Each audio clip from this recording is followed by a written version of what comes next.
अब हम लोग शुरू करते हैं हमारी धूम सीरीज का अगला वाला चैप्टर, जिसका नाम क्या है, धूम मचाले, डीएनएफ ब्लॉक। चलिए फटाफट से स्टार्ट करते हैं आज की सेशन को, डीएनएफ ब्लॉक। और आप लोग याद रखिएगा, इस चैप्टर से 4 क्वेश्चन कम से कम देखने को मिलेंगे, इसलिए पूरा चैप्टर देखने के बिना तो काम नहीं बनेगा। और at the end of the chapter जो आखिरी में जो टॉपिक्स आते हैं उनमें से क्वेश्चन ज्यादा आते हैं, तो पूरा चैप्टर देखने से काम बनेगा। कॉपी पेन लेके बैठ जाना और let's start the session then guys. आप लोग तैयार हो? एकदम स्टार्ट करें, चलिए शुरू करते हैं फटाफट से, कॉपी पेन लेके बैठना। Let's start the rocking session.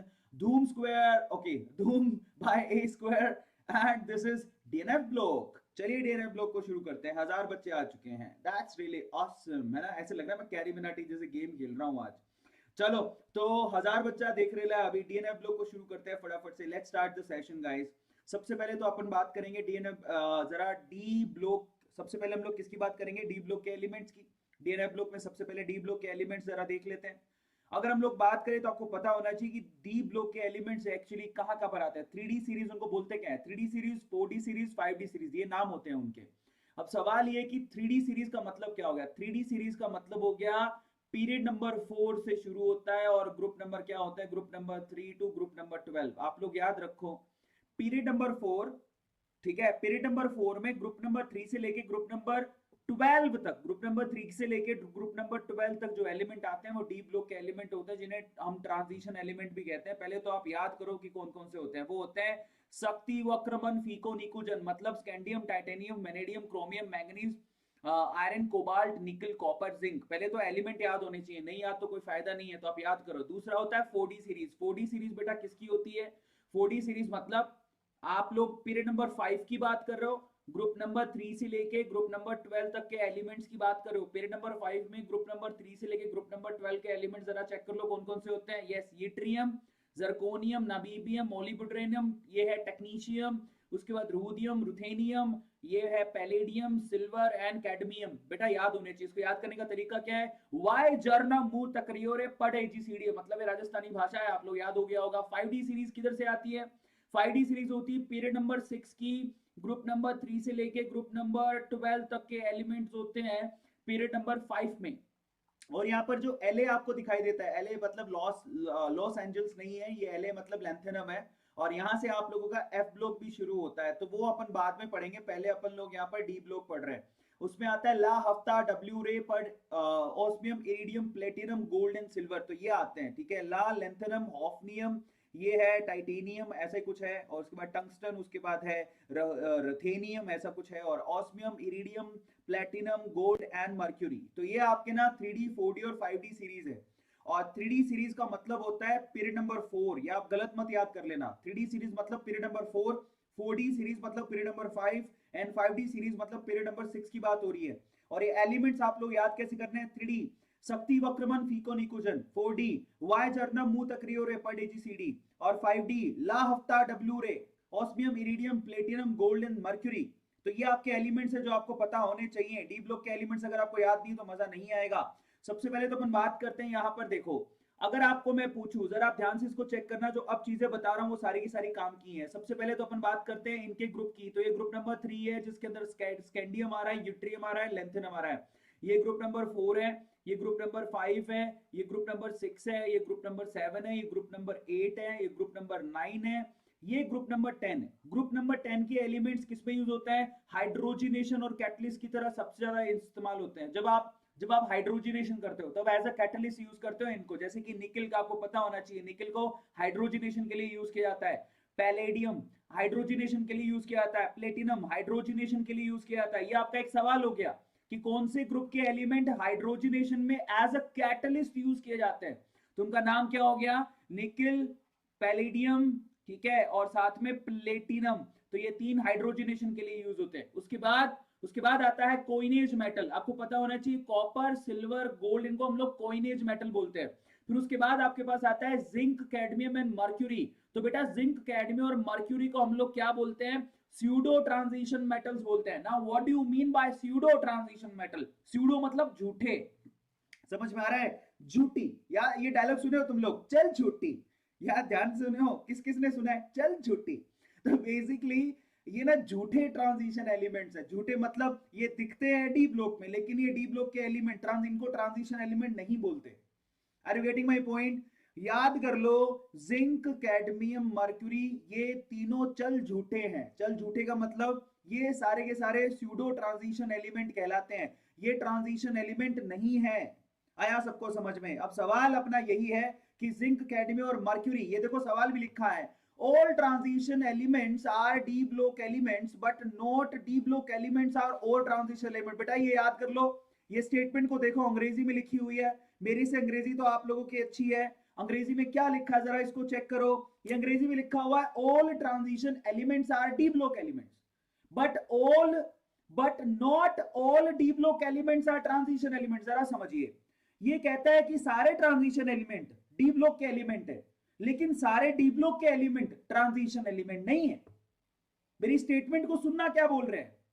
ये कह रहे हैं कि सारे ट्रांजिशन एलिमेंट डी ब्लॉक के एलिमेंट हैं, लेकिन सारे डी ब्लॉक के एलिमेंट ट्रांजिशन एलिमेंट नहीं है। कौन किसकी बात कर रहा है? ये इन्हीं की बात कर रहा है। किसकी?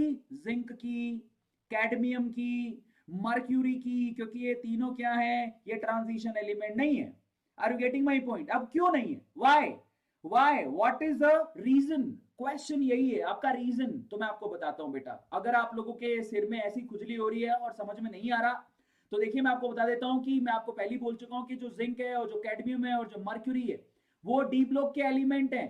These are D block elements but these are not transition element, क्योंकि उनमें ट्रांजिशन नहीं होता, क्योंकि उनमें अनपेड इलेक्ट्रॉन ही नहीं होते। These are d block element but not transition element, क्योंकि इनमें ट्रांजिशन नहीं होता इलेक्ट्रॉन का। अब क्यों, मैं आपको बताता हूं। अगर आप चेक करोगे तो आपके पास जिंक, कैडमियम और मर्क्यूरी, ये तीनों, इसके अंदर कोई अनपेड इलेक्ट्रॉन नहीं होता। समझ में आ रहा है? इनके पास सारे के सारे जो डी ब्लॉक के, जरा ध्यान से समझना, इनके डी ऑर्बिटल के अंदर, डी सबशेल के अंदर कोई अनपेड इलेक्ट्रॉन नहीं होता, ना तो इनकी नॉर्मल स्टेट में, ना इनकी एक्साइटेड स्टेट में। जरा आप इनको और डिटेल में समझो। जैसे कि अगर बात करें हम लोग जिंक, कैडमियम और मर्क्यूरी की, इनका अगर मैं इलेक्ट्रॉनिक कॉन्फ़िगरेशन पूछूं तो वो क्या होता है? 3d10n6s2, मतलब इन्हीं के अंदर आएगा। जरा आप चेक करो, मतलब क्या क्या होता है, जरा आप चेक कर लो। जरा ध्यान से समझना, जिंक, कैडमियम और मर्क्यूरी, अगर मैं इनकी बात करूं, जैसे जिंक की बात कर लो, जिंक की क्या होती है? 3d10n4s2 होता है।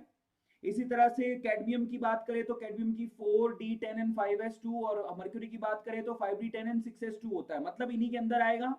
और इनके पास जो डी ऑर्बिटल के अंदर जो इलेक्ट्रॉन है वो फुल्ली फिल्ड है। जरा आप चेक करो 3d10, और क्योंकि इनके पास डी ऑर्बिटल में कोई इलेक्ट्रॉन अनपेड है ही नहीं, तो ट्रांजिशन नहीं होता। ट्रांजिशन मतलब इलेक्ट्रॉन नीचे से ऊपर नहीं जाता, और ये ट्रांजिशन पॉसिबल नहीं होता। तो ये एक्चुअली दिखते डी ब्लॉक में, लेकिन ट्रांजिशन नहीं होने की वजह से इनको ट्रांजिशन एलिमेंट नहीं कहते।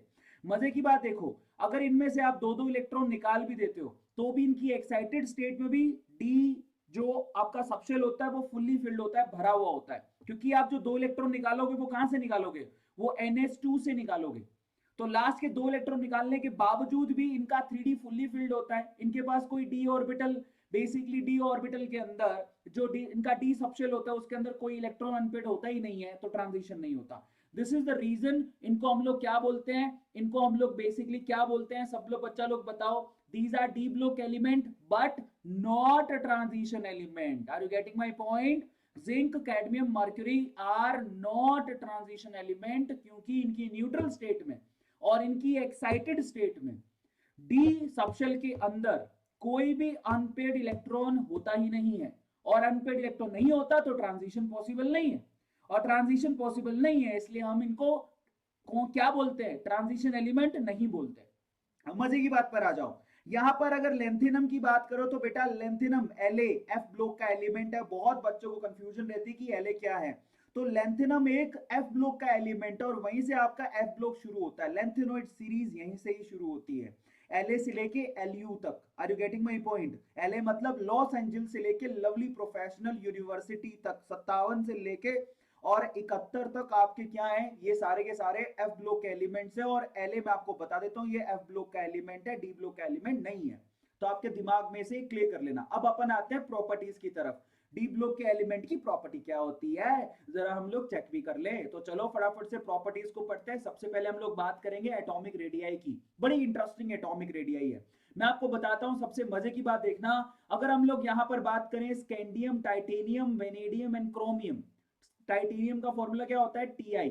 तो scandium, titanium, vanadium and chromium, इनकी जो एटॉमिक रेडियस है वो डिक्रीज होती है। मतलब आप स्कैंडियम से टाइटेनियम की तरफ जाओ, टाइटेनियम से वेनेडियम की तरफ जाओ, वेनेडियम से क्रोमियम की तरफ जाओगे तो एटॉमिक रेडियस घटने लगती है। क्यों घटने लगती है?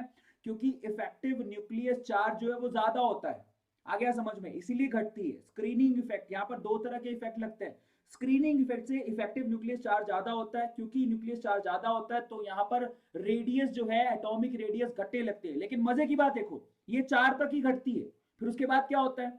उसके बाद यहाँ पर जरा आप चेक करना, मैंगनीज में, आयरन में, कोबाल्ट में और निकल में इनकी atomic radius almost nearly constant होती है। प्लीज आप लिखो, बहुत इंपॉर्टेंट है भाई। स्कैंडियम, टाइटेनियम, वेनेडियम और क्रोमियम तक तो घटती है, उसके बाद जैसे आप मैंगनीज, आयरन, कोबाल्ट और निकल की तरफ जाओगे तो इनकी जो एटॉमिक रेडियस होती है वो नियरली कांस्टेंट होती है। वैसा क्यों? क्योंकि यहाँ पर जो इफेक्टिव न्यूक्लियस चार्ज का जो इफेक्ट पड़ता है और जो स्क्रीनिंग इफेक्ट होता है, ये दोनों के दोनों ऑलमोस्ट बैलेंस करते हैं चीजों को, तो बढ़ने लेते हैं ना घटने देते हैं। और मजे की बात देखो, उसके बाद अगर आप वो बात करोगे यहाँ पर कॉपर और जिंक की, तो यहाँ पर एटॉमिक रेडियस बढ़ती है, एटॉमिक रेडियस इंक्रीज होती है। तो जिंक की एटॉमिक रेडियस कॉपर से ज्यादा होती है। प्लीज आप लिख लो, काम आएगा, बहुत कम बच्चों को पता है ये। तो मैं आपको वेरिएशन दिखाता हूँ कैसे वेरी करता है। तो स्कैंडियम से, टाइटेनियम से, वेनेडियम से, क्रोमियम तक तो एटॉमिक रेडियस घटती है, क्योंकि इफेक्टिव न्यूक्लियस चार्ज बढ़ता है। As compared to screening effect, effective nucleus charge ज्यादा होता है। अब उसके बाद मैंगनीज से, आयरन से, कोबाल्ट से निकल तक इनकी जो एटॉमिक रेडियस वो ऑलमोस्ट कांस्टेंट होती है, लेकिन उसके बाद बढ़ने लगती है। तो जिंक का एटॉमिक रेडियस ज्यादा होता है कॉपर से, जो बहुत कम बच्चों को पता है। तो अगर हम लोग यहाँ पर, ये ऐसा क्यों होता है, जिंक की रेडियस ज्यादा क्यों है एज कंपेयर टू कॉपर? उसका रीजन है इलेक्ट्रॉन रिपल्शन, या फिर हम बोले स्क्रीनिंग इफेक्ट जो है डोमिनेटिंग होता है as compared to effective nucleus charge. Screening effect as compared to effective nucleus charge dominating होता है। तो अगर मैं आप लोगों को ग्राफिकली समझाऊं तो आप खुद से देखना, स्कैंडियम का चेक करो, एटॉमिक रेडियस सबसे ज्यादा, टाइटेनियम उससे कम, वेनेडियम उससे कम, क्रोमियम और कम। लेकिन आप मैंगनीज से लेके आप निकल तक चेक करो, ऑलमोस्ट इनका ज्यादा वेरिएशन नहीं है, ऑलमोस्ट ये कांस्टेंट है। लेकिन जैसे ही आप कॉपर और जिंक की तरफ जाओगे, अचानक से जिंक का एटॉमिक रेडियस बढ़ जाता है और कॉपर की कंपैरिजन में जिंक का ज्यादा होता है। तो जिंक का एटॉमिक रेडियस कॉपर से ज्यादा होता है। प्लीज आप इसको लिख लो। सेम केस यहाँ पर किस किस के लिए एप्लीकेबल है? यहाँ पर गोल्ड और मर्क्यूरी के लिए भी सेम केस लगेगा, सिल्वर और कैडमियम के भी सेम केस लगेगा। लेकिन यहाँ अगर आप ग्राफ को ध्यान से देखो तो मजे की बात है, अगर मैं यहाँ पर कंपैरिजन करूं 3D सीरीज, 4D सीरीज और 5D सीरीज के एटॉमिक रेडियस की, तो 3D सीरीज की एटॉमिक रेडियस बहुत सबसे कम है, क्योंकि वो ग्राफ में नीचे आ रहे हैं। जरा आप चेक करो, 3D सीरीज की एटॉमिक रेडियस सबसे कम है। लेकिन 4D एंड 5D सीरीज, इनकी एटॉमिक रेडियस ऑलमोस्ट सिमिलर है। सेम ग्राफ मिलेगा आपको, जरा चेक करो। अगर आप ध्यान से देख पा रहे हो, आंखें आपकी खुली है, भगवान ने आपको चाइनीज आंखें नहीं दी हैं, अच्छी वाली आंखें दी हैं।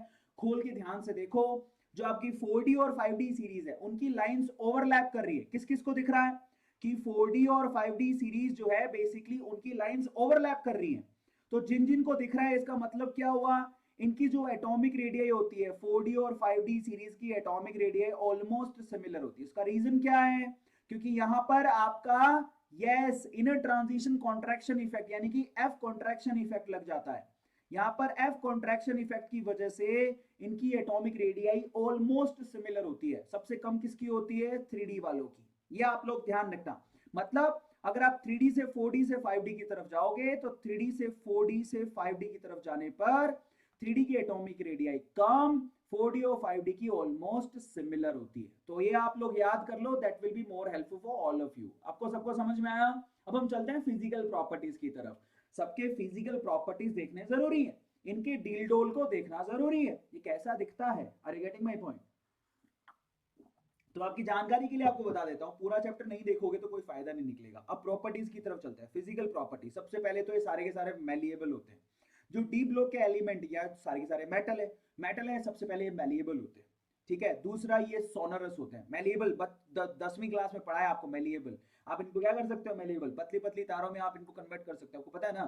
सोनरस मतलब अच्छी आवाज आती है इसमें से, टन टन, डक्टाइल होते हैं, ठीक है। इसके अलावा ये लस्ट्रस होते हैं, मतलब इनमें चमक होती है। Are you getting my point? और ये चमक क्यों होती है? क्योंकि इनके पास लूजली बॉन्डेड इलेक्ट्रॉन्स होते हैं, डीप ब्लॉक के इलेक्ट्रॉन्स होते हैं जो कि ट्रांजिशन करते हैं।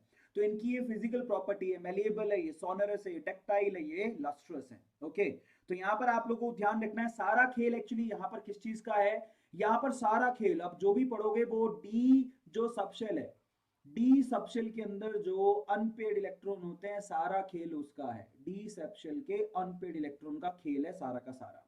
समझ में आ गया? तो ये आप लोगों को ध्यान रखना है। और यहाँ पर ये सारी प्रॉपर्टीज, उनमें से ज्यादातर प्रॉपर्टीज किस वजह से होती है? क्योंकि इनके पास डी सबशेल के अंदर अनपेड इलेक्ट्रॉन होते हैं, और जिसके पास नहीं होते वो ये प्रॉपर्टीज जनरली नहीं दिखाता। तो अपन उसके ऊपर बात करते हैं। सबसे पहली प्रॉपर्टी कौन सी है हमारी? Ionisation energy. तो let's start with ionisation energy. Ionisation energy का मतलब क्या होता है? जब किसी एटम को, किसी गैसियस एटम को आप इतनी एनर्जी दे दो कि वो क्या करे, अपना एक इलेक्ट्रॉन लूज कर दे। अपना एक इलेक्ट्रॉन वो क्या करे, वो अपना एक इलेक्ट्रॉन लूज कर दे इतनी एनर्जी देने के बाद, जिसको हम लोग आयनाइजेशन एंथैल्पी कहते हैं, और वो किस में कन्वर्ट हो जाए? केटायन में। तो यहाँ पर इसी सिचुएशन को आप लोग किससे दिखाते हो? आयनाइजेशन एनर्जी से। इसमें रिक्वायर्ड एनर्जी को आयनाइजेशन एंथैल्पी कहते हैं। अब यहाँ पर सबसे पहले आयनाइजेशन एनर्जी की बात कर लेते हैं। सबसे पहले तो अगर आप जाओगे फ्रॉम लेफ्ट टू राइट, अगर आप जाओगे लेफ्ट टू राइट मतलब स्कैंडियम से लेके जिंक की तरफ अगर आप जाओगे, स्कैंडियम से लेके जिंक की तरफ, ठीक है, तो increase from left to right due to the increase in atomic number. अगर आप लेफ्ट टू राइट जाओगे तो यहाँ पर आपकी आयनाइजेशन एनर्जी जो है बेसिकली इंक्रीज होती है, क्योंकि इफेक्टिव न्यूक्लियस चार्ज बढ़ता है। ये आप लोग याद रखना, आप लोगों को बहुत इंपॉर्टेंट है। इफेक्टिव न्यूक्लियस चार्ज बढ़ने की वजह से यहाँ पर आयनाइजेशन एंथैल्पी जो है बेसिकली जनरली इंक्रीज होती है। एक्सेप्शन की बात नहीं कर रहा, लेकिन आप मजे की बात देखो, यहाँ पर अब एक्सेप्शन की बात करते हैं, जो सबसे ज्यादा इंपॉर्टेंट है हमारे लिए डिस्कशन के हिसाब से। यहाँ पर अगर मैं बात करूं जिंक की, कैडमियम की, मर्क्यूरी की, तो इनकी जो फर्स्ट आयनाइजेशन एंथैल्पी होती है वो हाईएस्ट होती है। हाईएस्ट अपने अपने जो ग्रुप है, अपने पीरियड के अंदर, ग्रुप नहीं बोलूंगा, अपने पीरियड के अंदर हाईएस्ट होती है। समझ में आ गया? जिंक की बाकियों से हाईएस्ट, कैडमियम की बाकियों से हाईएस्ट, मर्क्यूरी की बाकियों से हाईएस्ट। ऐसा क्यों? क्योंकि इनकी जो इलेक्ट्रॉनिक कॉन्फ़िगरेशन होती है बेसिकली वो फुल्ली फिल्ड होती है। फुल्ली फिल्ड का मतलब अगर जिंक की बात कर लेते हैं तो जिंक की आपको पता है क्या होता है? 3d10 इन 4s2, मतलब इनका 4s जो ऑर्बिटल है, जो 4s ऑर्बिट है, जो सबशेल है बेसिकली वो फुल्ली फिल्ड है। 3d भी फुल्ली फिल्ड है, और क्योंकि फुल्ली फिल्ड है तो यहाँ से आपको, अगर आपको एक इलेक्ट्रॉन निकालना है तो आपको ज्यादा एनर्जी देनी पड़ेगी, ठीक है। तो ये हो गया आपके पास कि जिंक, कैडमियम और मर्क्यूरी की जो फर्स्ट आयनाइजेशन एंथैल्पी होती है वो ज्यादा होती है। अब यहाँ पर मजे की बात देखो, अगर हम लोग यहाँ पर 3D, 4D और 5D सीरीज की आयनाइजेशन एंथैल्पीज की, पहली आयनाइजेशन एंथैल्पी की कंपैरिजन करेंगे, तो इन दैट केस अगर आप ध्यान से देखो, ये देखो, गौर से ग्राफ को देखना, देखो टाइटेनियम से वेनेडियम तक घटी, क्रोमियम तक ऑलमोस्ट कांस्टेंट, लेकिन मैंगनीज में जाने पर आयनाइजेशन एंथैल्पी काफी ज्यादा दिख रही है। आयरन में जाने पर और भी ज्यादा दिख रही है, पीक पकड़ ली। उसके बाद कोबाल्ट है, उसके बाद निकेल है, और उसके बाद कॉपर है। अब ये कहां से निकलती है सारी आयनाइजेशन एंथैल्पी? बेटा ये आयनाइजेशन एंथैल्पी निकलती है एक्सपेरिमेंटली। अब इसके और अपनी अपनी थ्योरी को घुसेड़ो। अगर थ्योरी लग जाती है तो अच्छी बात है, नहीं लग जाती तो उसको हम लोग साइंस में क्या बोलते हैं? एक्सेप्शन। आ रहा है समझ में? ये इंसान की प्रवृत्ति है। इंसान जो रूल बनाता है, अगर उसमें कोई चीज फिट हो जाती है तो बोलता है वाह वाह फिट हो गई, और अगर फिट नहीं होती है तो उसको क्या बोलते हैं? एक्सेप्शन। आ रहा है समझ में? तो यही वाला खेल है, सारे जनरली ऐसे ही चलता है। ऐसा आप लोगों को वेरिएशन ग्राफिकली सभी में दिखाई दे रहा है। आ रहा है समझ में? देखो हॉफनियम से अगर आप टेक्नीशियम और यहाँ पर टंगस्टन की तरफ जाओगे तो, और रहुदियम की तरफ जाओगे तो ऑलमोस्ट आपको कांस्टेंट दिख रहा है। ऑस्मियम, इरिडियम, प्लेटिनम, गोल्ड को देखो आप, ऑस्मियम, इरिडियम, प्लेटिनम, गोल्ड की फर्स्ट आयनाइजेशन एंथैल्पी जो बेसिकली ऊपर की तरफ जा रही है। अब ये आपको ना, मैं आपको एक क्लियर कर देता हूँ, कई बार हमारी थ्योरी उस पर नहीं लगती, तो आपको ग्राफिकली चीजों को याद करना होता है, और जिसको ग्राफ पढ़े हुए हैं वो आसानी से आंसर कर देगा। जैसे इस ग्राफ से मुझे क्या समझ में आता है? इस ग्राफ से मुझे ये समझ में आता है कि फर्स्ट आयनाइजेशन एंथैल्पी जो पैलेडियम की होती है वो सिल्वर से कहीं ज्यादा है। जरा आप चेक करो। तो एक्सेप्शन हर जगह पे, आप एक्सेप्शन को नकार नहीं सकते। अगर आप ये रट्टा मार के चलोगे तो नहीं होगा बेटा। जनरली क्योंकि इनएक्टिव न्यूक्लियस चार्ज बढ़ता है तो आयनाइजेशन एंथैल्पी इंक्रीज होती है, वो जनरल वे है, लेकिन हर जगह सेम चीज नहीं लगती, हर जगह एक्सेप्शन होते हैं। तो आपको ग्राफ पढ़ने पड़ेंगे, और ये ग्राफ कहां से आया? ये ग्राफ आपके प्रैक्टिकली बताए गए हैं, तो आप ये चीजों को ध्यान रखोगे। अब हम चलते हैं और आगे। अब मजे की बात देखो, जो सेकंड आयनाइजेशन एंथैल्पी होती है, सेकंड मतलब एक इलेक्ट्रॉन निकाल लिया, अब आपको छेड़छाड़ करके दूसरा इलेक्ट्रॉन भी निकालना है, तो इन दैट केस क्रोमियम की जो सेकेंडाइजेशन थेरेपी होती है मैंगनीज से ज्यादा होती है। कॉपर की सेकेंडाइजेशन थेरेपी जो है जिंक से ज्यादा होती है। वैसा क्यों होता है? बड़ा कॉमन रीजन है। आप क्रोमियम के एक इलेक्ट्रॉन निकालने के बाद उसके पास क्या बचेगा? उसके बाद 3d5 बचेगा। बेटा 3d5 एक हाफ फिल्ड होता है। कॉपर की बात करो, एक इलेक्ट्रॉन निकालने के बाद उसके बाद 3d10 बचेगा जो कि फुल्ली फिल्ड होता है। तो इनके इलेक्ट्रॉनिक कॉन्फ़िगरेशन इतने स्टेबल हो जाते हैं कि वो मैंगनीज से दूसरा इलेक्ट्रॉन निकालने में ज्यादा एनर्जी चार्ज करते हैं। वो ऐसा बोलते हैं ज्यादा पैसा चाहिए बाबू, काम नहीं चलेगा, ऐसा करके। आ रहा है समझ में? तो यहाँ पर क्रोमियम की सेकेंडाइजेशन थेरेपी मैंगनीज से ज्यादा होती है, कॉपर की सेकेंडाइजेशन थेरेपी जिंक से ज्यादा होती है। आया सबको समझ में? अब मैं आपको मजे की बात बताता हूँ, थोड़ी और मजे की बात पर चलते हैं जो कि काम आएगा आप लोगों को। तो यहाँ पर और क्या मजे की बात है? यहाँ पर स्टेबल इलेक्ट्रॉनिक कॉन्फ़िगरेशन की वजह से ऐसा होता है, जो कि मैं आपको पहले बता चुका हूँ। लेकिन मैं यहाँ पर कंपैरिजन कराना चाहता हूँ निकल और प्लेटिनम का। जरा निकल ऊपर आता है और प्लेटिनम उसके नीचे आता है। अगर इन दोनों की कंपैरिजन करें तो यहाँ पर आप लोगों को आयनाइजेशन थेरेपी दे रखी है। ये डेटा आपको याद नहीं करना, लेकिन यहाँ पर कुछ चीजें जो आपको काम आएंगी। पहली चीज तो निकल सेकंड जो है, ये डेटा को देख के समझ में आता है कि निकल सेकंड प्लेटिनम सेकंड से ज्यादा स्टेबल होता है। मतलब निकल +2 आयन, इनकी आयनाइजेशन थेरेपी से पता लगता है कि निकल +2 आयन जो होता है वो प्लेटिनम +2 आयन से ज्यादा स्टेबल होता है। आया समझ में? और यहाँ पर निकल +4 आयन तो बेसिकली स्टेबल होता ही नहीं है एज कंपेयर टू प्लेटिनम +4। तो अगर मैं बोलूं कि प्लेटिनम की कौन सी ऑक्सीडेशन स्टेट ज्यादा स्टेबल है? +4 वाली। निकल की कौन सी ऑक्सीडेशन स्टेट ज्यादा स्टेबल है? +2 वाली। और आपको पता होना चाहिए निकल की +2 स्टेट वाले कंपाउंड बनते हैं ज्यादातर, आपको पता है ना ये बात? तो ये आप लोगों को ध्यान रखना है कि थर्मोडायनेमिकली निकल का +2 वाला स्टेट ज्यादा स्टेबल है और प्लेटिनम का +4 वाला स्टेट ज्यादा स्टेबल है। आया सबको समझ में? अब हम बात करेंगे हीट ऑफ एटोमाइजेशन की। सबसे पहले तो सवाल ये उठता है कि हीट ऑफ एटोमाइजेशन होती क्या है? एटोमाइजेशन मतलब जितना भी मॉलिक्यूल है उसके सारे बॉन्ड को तोड़ दो, ऐसे जैकी चैन की जैसे। कैसे? टक टक टक टक टक टक टक टक टक, तबाह। उसके बाद आपको क्या करना है? जब आपने सारे एटम हवा में अलग कर दिए तो उसमें जितनी आपको एनर्जी लगी, समझ में आता है? उसी को हम लोग हीट ऑफ एटोमाइजेशन बोलते हैं। सबको अलग कर डालो, काट डालो, जैकी चैन के जैसे काट दिया। अब हीट ऑफ एटोमाइजेशन यहाँ पर थ्योरी दी हुई है। ये डेफिनेशन क्या है? Enthalpy change when the compound bonds are broken. सारे के सारे बॉन्ड तोड़ दो और एटम्स को अलग कर दो, जैकी चैन के जैसे। अब मजे की बात देखो, heat of atomization is similar to melting point. ये देखो मजे की बात, मेल्टिंग पॉइंट जब आप मेल्ट कर दो तो उसमें जो हीट एसोसिएटेड होती है, हीट ऑफ एटोमाइजेशन भी वैसी होती है। हीट ऑफ एटोमाइजेशन सिमिलर होती है मेल्टिंग पॉइंट के जैसे, क्योंकि मेल्टिंग पॉइंट में भी आप क्या कर रहे हो? हीट देके बॉन्ड ही तो तोड़ रहे होते हो और क्या कर रहे होते हो, है ना? सो आप लोगों को ध्यान रखना है। अब मजे की बात पर आते हैं। हीट ऑफ एटोमाइजेशन समझने के बाद आप अपने मजे की बात पर आते हैं। Chromium has highest heat of atomisation. क्या अंग्रेजी बोल रहे हूं मैं? अभी एक बार चैट में लिखो, जिसने नहीं लिखा उसको पाप लगेगा, माहिष्मती साम्राज्य की कसम। सभी लिखो कि क्रोमियम की heat of atomisation 3D series में सबसे ज्यादा होती है। लिखो अभी कभी चैट में कौन कौन लिखता है, मैं पानी पी लेता हूं।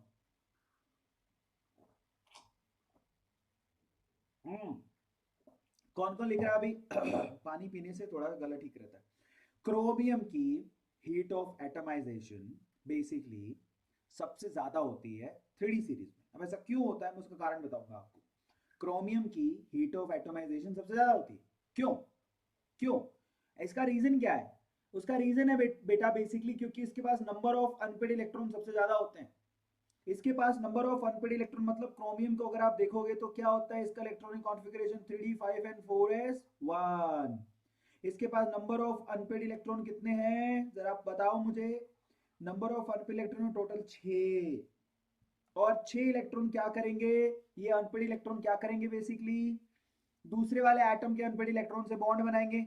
यहाँ पर मेटेलिक बॉन्ड ज्यादा मजबूत होते हैं। भाई आप जरा सोचो कि बॉन्ड कैसे बनता है। आप कभी किसी लड़के ने किसी लड़की का हाथ पकड़ाओ, किसी लड़की ने किसी लड़की का हाथ पकड़ाओ, जो गिर रहे हो, मान लो पहाड़ से गिर रहे हो, तो कैसे पकड़ोगे इसको? ऐसे करके, एक से तो नहीं पकड़ पाओगे ना, ऐसे करके 2 से पकड़ोगे। आ रहा है समझ में? तो यहाँ पर आपका जोड़ क्या हो गया? मजबूत हो गया, ऐसा करके। पर अकेला हाथ से तो कुछ नहीं होगा ना। तो अब सीन क्या है जरा आप चेक करो। जितने ज्यादा अनपेड इलेक्ट्रॉन होंगे वो दूसरे एटम के अनपेड इलेक्ट्रॉन के साथ क्या करेगा? बॉन्डिंग बनाएगा। बॉन्डिंग बनाएगा तो उनको बॉन्ड को तोड़ना हार्ड हो जाएगा। यहाँ पर 6 बॉन्ड बनेंगे, 6। छक्का लगा दिया बंदे ने। आ रहा है समझ में? तो बेसिकली क्रोमियम बॉन्ड में छक्का लगाता है, 6 बॉन्ड बनते हैं। क्योंकि इसके बाद 6 अनपेड इलेक्ट्रॉन है, इसीलिए इसकी हीट ऑफ एटमाइजेशन सबसे हाईएस्ट होती है। सबको समझ में आया? ये आप लोग याद रखना भैया, फिर मत कहना बताया नहीं। तो ये उसका रीजन है, मैंने आपको क्लियर कर दिया, क्योंकि इसके बाद 3d5 एंड 4s1 होता है, 6 अनपेड इलेक्ट्रॉन होता है, इसलिए ऐसा होता है। अब यहाँ पर हीट ऑफ एटमाइजेशन का आप लोग ग्राफ दिया, अब ग्राफ किस काम आता है? Heat of atomization 3d series की सबसे कम होती है, फिर आएगी 4d सीरीज और फिर आएगा 5d सीरीज। प्लीज आप याद कर लो, 3d सीरीज का हीट ऑफ एटमाइजेशन सबसे क्या होता है? यस, सबसे क्या होता है? सबसे कम। 4d का उससे ज्यादा, 5d सीरीज का सबसे ज्यादा। आ रहा है समझ में? तो ये आप लोगों को ध्यान रखना है, ये आपको 3d सीरीज का दे रखा है, ये 4d सीरीज का, ये 5d सीरीज का, और हीट ऑफ एटमाइजेशन 3d की सबसे ज्यादा होती है। अब चलते हैं, let's talk about melting point. भैया अब जो है चैप्टर आपका रियली शुरू हो रहा है, मेल्टिंग पॉइंट की बात करते हैं। सबसे पहले तो मेल्ट, चलो मेल्टिंग पॉइंट की बात करते हैं, किसकी मेल्टिंग पॉइंट ज्यादा, किसकी melting point come. Let's talk about that. सबसे पहले तो मेल्टिंग पॉइंट, ठीक है। मेल्टिंग पॉइंट डिपेंड करता है इन फैक्टर्स के ऊपर। सबसे पहले सिमेट्री ऑफ मॉलिक्यूल्स, कि मॉलिक्यूल कितने सिमेट्रिकल है, ज्यादा सिमेट्रिकल है तो मेल्टिंग पॉइंट ज्यादा होगा। समझ में आ रहा है? उसके बाद किस फैक्टर पे काम करते हैं? Hydrogen bonding. अगर यहाँ पर हाइड्रोजन बॉन्डिंग ज्यादा है, ऑब्वियसली मेल्टिंग पॉइंट ज्यादा होगा, लेकिन यहाँ पर तो हम मेटल की बात कर रहे हैं तो हाइड्रोजन बॉन्ड का केस बनता नहीं है। फिर उसके बाद आता है वंडरवॉल्स फोर्स ऑफ अट्रैक्शन, लेकिन यहाँ पर मेटल की बात कर रहे हैं तो इसकी बात करना भी बनता नहीं, लेकिन मेल्टिंग पॉइंट इन पे डिपेंड करता है। उसके बाद सरफेस एरिया ऑफ मॉलिक्यूल, कि मॉलिक्यूल का सरफेस एरिया बेसिकली कितना ज्यादा है उस पर भी डिपेंड करता है। फाइनली पोलैरिटी, अगर मॉलिक्यूल में पोलैरिटी होगी तो उनका मेल्टिंग पॉइंट ज्यादा होगा, ऑब्वियसली क्योंकि फोर्स ऑफ अट्रैक्शन ज्यादा होगा। और उसके अलावा मेटालिक बॉन्डिंग, तो यहाँ पर हमें किसकी बात करनी है? हमें तो बेटा मेटालिक बॉन्डिंग की बात करनी है। ऐसा क्यों? क्योंकि हम मेटल को पढ़ रहे हैं, मेटल को पढ़ रहे हैं तो मेटालिक बॉन्डिंग की बात करनी है, और मेटालिक बॉन्डिंग की वजह से ही आप लोगों के मेल्टिंग पॉइंट ज्यादा होते हैं। अगर मेटालिक बॉन्डिंग अच्छी है तो मेल्टिंग पॉइंट ज्यादा होते हैं। चलिए अब मैं आप लोगों को कुछ चीजें बताता हूँ। Melting point and boiling point के बारे में जरा समझिए। High melting and boiling point, इसका रीजन क्या होता है? इसका रीजन होता है मेटालिक बॉन्ड। प्लीज आप चेक कर लो, किसी का अगर मेल्टिंग पॉइंट और बॉइलिंग पॉइंट ज्यादा है डी ब्लॉक में तो उसका रीजन है मेटालिक बॉन्ड। समझ में आ गया? और metallic bond and the presence of half filled D orbital, presence of yes empty D, half filled D orbitals. Please आप इसको नोट डाउन करो। जिसके पास डी ऑर्बिटल हाफ फिल्ड होगा, जरा समझो, मतलब ऑर्बिटल की बात कर रहा है, हाफ फिल्ड डी ऑर्बिटल। एक ऑर्बिटल आपको पता है ना कि डी सबशेल के अंदर 5 ऑर्बिटल होते हैं, यस और नो? 5 ऑर्बिटल होते हैं। अब जितने हाफ फील्ड होंगे, मतलब हाफ फील्ड का मतलब एक ऑर्बिटल में एक ही इलेक्ट्रॉन होगा, तो वो बॉन्ड बनाने के लिए दूसरे को अपने साथ चिपकाएगा, जिससे उनका मेल्टिंग पॉइंट और बॉइलिंग पॉइंट बढ़ जाएगा। तो मेल्टिंग पॉइंट और boiling point basically metallic bond पे डिपेंड करता है और हाफ फील्ड डी ऑर्बिटल पे डिपेंड करता है। मतलब उनके पास कितने अनपेड इलेक्ट्रॉन है डी ऑर्बिटल के अंदर, जितने अनपेड इलेक्ट्रॉन है डी ऑर्बिटल के अंदर, उतनी ही उनकी मेल्टिंग पॉइंट और बॉइलिंग पॉइंट ज्यादा होगी। आया सबको समझ में? और यहां पर कौन कौन से डी ऑर्बिटल की बात करते हैं? n-1 डी ऑर्बिटल की बात की जाती है। इन एडिशन यहां पर ns इलेक्ट्रॉन्स को भी काउंट कर लिया जाता है, यही इनकी स्पेशलिटी है। यहां पर n-1 डी ऑर्बिटल को तो काउंट कर लिया जाता है और ns को भी काउंट कर लिया जाता है, यही इनकी स्पेशलिटी है। और इन्हीं की वजह से जब इनके पास अनपेड इलेक्ट्रॉन होते हैं, उन्हीं की वजह से इनका जो मेल्टिंग पॉइंट होता है और इनका जो बॉइलिंग पॉइंट होता है वो हाई होता है ना? तो ये आप लोगों को ध्यान रखना है। अब चलते हैं और आगे। जैसे एक क्वेश्चन पूछा, which group element has highest melting point. अब से सवाल पूछा गया है कि कौन से ग्रुप के मेल्टिंग पॉइंट हाईएस्ट होते हैं। इसका जवाब देना बेहद आसान है। क्यों? जिसके पास number of unpaired electron D orbital में और एस ऑर्बिटल में सबसे ज्यादा होंगे, उस ग्रुप का अनपेड इलेक्ट्रॉन सबसे ज्यादा होने की वजह से मेल्टिंग पॉइंट सबसे ज्यादा होगा। आंसर मैं आपको देता हूं, ग्रुप नंबर 6। अभी थोड़ी देर पहले बता के आया था मैं। क्रोमियम के पास आपको पता है 3d5 एंड 4s1 होता है, जिसकी वजह से उसके पास 6 अनपेड इलेक्ट्रॉन होता है। सेम मोलिबेड्रेनम पर भी होता है, सेम टंगस्टन पर भी होता है। तो अगर कोई पूछे, अभी के अभी चैट लिखो, चैट पे लिखो, बेटा बताया तो था थोड़ी देर पहले, somebody saying why। बेटा अनपेड इलेक्ट्रॉन अगर ज्यादा होंगे तो वो दूसरे एटम के अनपेड इलेक्ट्रॉन से बॉन्ड ज्यादा बनाएगा, बॉन्ड ज्यादा बनाएगा तो उसको तोड़ने के लिए ज्यादा एनर्जी लगेगी, तो मेल्टिंग पॉइंट ज्यादा होगा। और यहाँ पर सबसे ज्यादा अगर मेल्टिंग पॉइंट की बात करो तो वो ग्रुप नंबर 6 के एलिमेंट की होती है। क्रोमियम की, मोलिब्डेनम की और यहाँ पर टंगस्टन की, क्योंकि इनके पास टोटल अनपेड इलेक्ट्रॉन कितने होते हैं, 6। कहाँ कहाँ पे, एक तो n, यस, n-1d में और एक ns में। टोटल काउंट करोगे तो इनके पास 6 अनपेड इलेक्ट्रॉन होते हैं, समझाया तो था अभी थोड़ी देर पहले। तो आप लिख लो, ये बहुत इंपॉर्टेंट है, ग्रुप नंबर 6 के एलिमेंट की मेल्टिंग पॉइंट सबसे ज्यादा होती है। क्यों होती है, कारण क्या है, क्योंकि इनके पास अनपेयर्ड इलेक्ट्रॉन सबसे ज्यादा होते हैं। अनपेयर्ड इलेक्ट्रॉन ज्यादा होंगे तो मेल्टिंग पॉइंट ज्यादा होगा। बेटा ये सवाल मैं आपको गारंटी देता हूं, नीट में एक क्वेश्चन आएगा, लिख लो, नीट में सवाल आएगा, फिर मत कहना अरविंद सर के गला खराब था, बैठा हुआ गले में उन्होंने पढ़ा पढ़ा के आप लोगों को इतना नो निहाल किया और आप लोगों ने पेपर में जाके निहाल कर दिया। क्रोमियम, मोलिब्डेनम एंड टंगस्टन के अंदर बेसिकली मेल्टिंग पॉइंट ज्यादा होता है, लेकिन अगर मान लो इन तीनों की कंपैरिजन कर लें तो ऊपर से नीचे जाने पर मेल्टिंग पॉइंट इंक्रीज होता है, क्योंकि मेटेलिक प्रॉपर्टी बढ़ती है। यहाँ पर कॉन्ट्रैक्शन इफेक्ट की वजह से ऐसा होता है। अगर बोलो इन तीनों में सबसे ज्यादा किसका है, तो टंगस्टन का। आपको बता देता हूँ, टंगस्टन की मेल्टिंग पॉइंट ज्यादा होती है, इसीलिए आप उसको बल्ब में इस्तेमाल करते हो। बल्ब में आप जो फिलामेंट लगाते हो वो टंगस्टन की होती है। आप लोगों ने बल्ब देखा है, बल्ब देखा है? आजकल के नौजवान कहाँ बल्ब देखेंगे, पुराने जमाने में बल्ब लगा होता था, बल्ब में टंगस्टन लगा होता था, टंगस्टन। ये जो फिलामेंट होती थी ये किसकी बनी होती है, टंगस्टन की। और वो दिख भी रहा है, देखो आप, इसकी जो टंगस्टन की जो बेसिकली सिंबल आई है ना, वो यहीं से आई है। वो कैसी दिखती है आपको, डब्ल्यू के जैसी आया है ना, ये दिमाग वाला काम। तो science is like a mind वाला काम। तो यहाँ पर ये सबसे ज्यादा मेल्टिंग पॉइंट किसकी है, तो बोलेंगे टंगस्टन की, फिर किसकी है, फिर मोलिब्डेनम की, फिर किसकी है, फिर क्रोमियम की, फिर बाकियों का नंबर आता है। आया सबको समझ में? तो ये आप लोगों को ध्यान रखना है भैया, काम की चीज है, ध्यान दोगे तो काम आएगा। फैक्टर इफेक्टिव, सबसे पहले तो मेल्टिंग पॉइंट कौन कौन से फैक्टर है, सबसे पहले नंबर ऑफ अनपेड इलेक्ट्रॉन। बार बार बोल रहा हूँ, मेल्टिंग पॉइंट के लिए एक ही फैक्टर इन्वॉल्व है, वो है नंबर ऑफ अनपेड इलेक्ट्रॉन। आ रहा है समझ में? उसके बाद मेटेलिक बॉन्ड कितने स्ट्रॉन्ग है, और क्योंकि यहाँ पर मेल्टिंग पॉइंट टंगस्टन का ज्यादा है तो उसका पास उसके इसकी वजह से ही इसका क्या किया जाता है, बल्ब के फिलामेंट में इसका इस्तेमाल किया जाता है। बल्ब के फिलामेंट में इसका इस्तेमाल किया जाता है, प्लीज पढ़ लेना। आगे चलते हैं फटाफट से। तो यहाँ पर ट्रेंड देखते हैं मेल्टिंग पॉइंट की। देखो आप किसी भी ग्रुप में चले जाओ, आपको ग्रुप नंबर कौन सा वाला था, 6, ग्रुप नंबर 6 ही, यहाँ ग्रुप नंबर 6 के एलिमेंट का मेल्टिंग पॉइंट सबसे ज्यादा मिलेगा, चेक कर लो। टंगस्टन, मोलिब्डेनम और यहाँ पर कौन है, क्रोमियम। इनमें से सबसे ज्यादा चोटी पर कौन है, W, जिसको क्या बोलते हैं, टंगस्टन। याद रहेगा, प्लीज आप नोट डाउन कर लीजिए, काम आएगा। टंगस्टन की मेल्टिंग पॉइंट सबसे ज्यादा होती है। कॉपर, गोल्ड और सिल्वर की मेल्टिंग पॉइंट राम भरोसे सबसे कम होती है।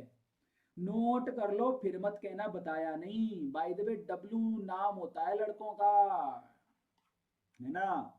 आप में से बताओ किस किस के घर पे डब्लू नाम है, किसी लड़के का डब्लू नाम है क्या? कौन, किसकी मम्मी किसी को ऐसा बुलाती है, डब्लू, ए डब्लू पानी ला रहे किसको बुलाती है बताओ? बेटा पहले पढ़ ले, थोड़ा सा पढ़ ले सार्थक। किस किस को ऐसा बुलाती है, डब्लू पानी ला रहे? विशाली का नाम है क्या डब्लू? तो चलो कोई बात नहीं, कोई का नाम डब्लू भी होता है तो, और डब्लू से याद रहेगा आपकी मेल्टिंग पॉइंट सबसे ज्यादा होती है। अब आप मेल्टिंग पॉइंट और बॉइलिंग पॉइंट हम लोग 3D सीरीज में जरा चेक कर लेते हैं। अगर हम 3D सीरीज में बात करें तो as chromium, manganese and zinc has stable configuration, so they want like to lose electron, उनको लूज करना इलेक्ट्रॉन पसंद नहीं, फॉर डीलोकलाइजेशन। इसी वजह से उनके मेटालिक बॉन्ड वीक होते हैं और उनकी जो यहाँ पर मेल्टिंग पॉइंट होती है वो वीक होती है। भाई साहब जरा आप चेक करो, बड़ी इंटरेस्टिंग चीज बोल रहा है। यहाँ पर एक कॉन्ट्रेरी पार्ट आ गया, ठीक है, कॉन्ट्रेरी पार्ट आ गया। यहाँ पर स्पेशली ना क्रोमियम, मैंगनीज और जिंक की बात हो रही है स्पेशली। स्टेबल इलेक्ट्रॉनिक कॉन्फ़िगरेशन से इनकी ये लूज नहीं करना चाहते इलेक्ट्रॉन। जिंक आप आ जाओ, जिंक की सबसे कम क्यों होती है? अगर हम जिंक की बात करें तो सबसे नीचे आ रहा है वो, जरा आप चेक करो। यहाँ पर पूरे जो है कॉपर से भी नीचे आएगा ना जिंक। ऐसा क्यों होता है? क्योंकि वो इलेक्ट्रॉन लूज नहीं करना चाहते, स्टेबल इलेक्ट्रॉनिक कॉन्फ़िगरेशन होने की वजह से। ऐसा इसीलिए ही होता है, आप लोग याद रखना। अगर आप ध्यान से देखोगे तो मैंगनीज, पूरे ग्रुप में मैंगनीज बहुत नीचे आ रहा है, मैंगनीज बहुत नीचे आ रहा है। यहाँ पर टेक्नीशियम बहुत नीचे आ रहा है। रीजन क्या है? क्योंकि उनकी स्टेबल इलेक्ट्रॉनिक कॉन्फ़िगरेशन है और वो बॉन्ड नहीं बनाना चाहते, दैट्स वाई।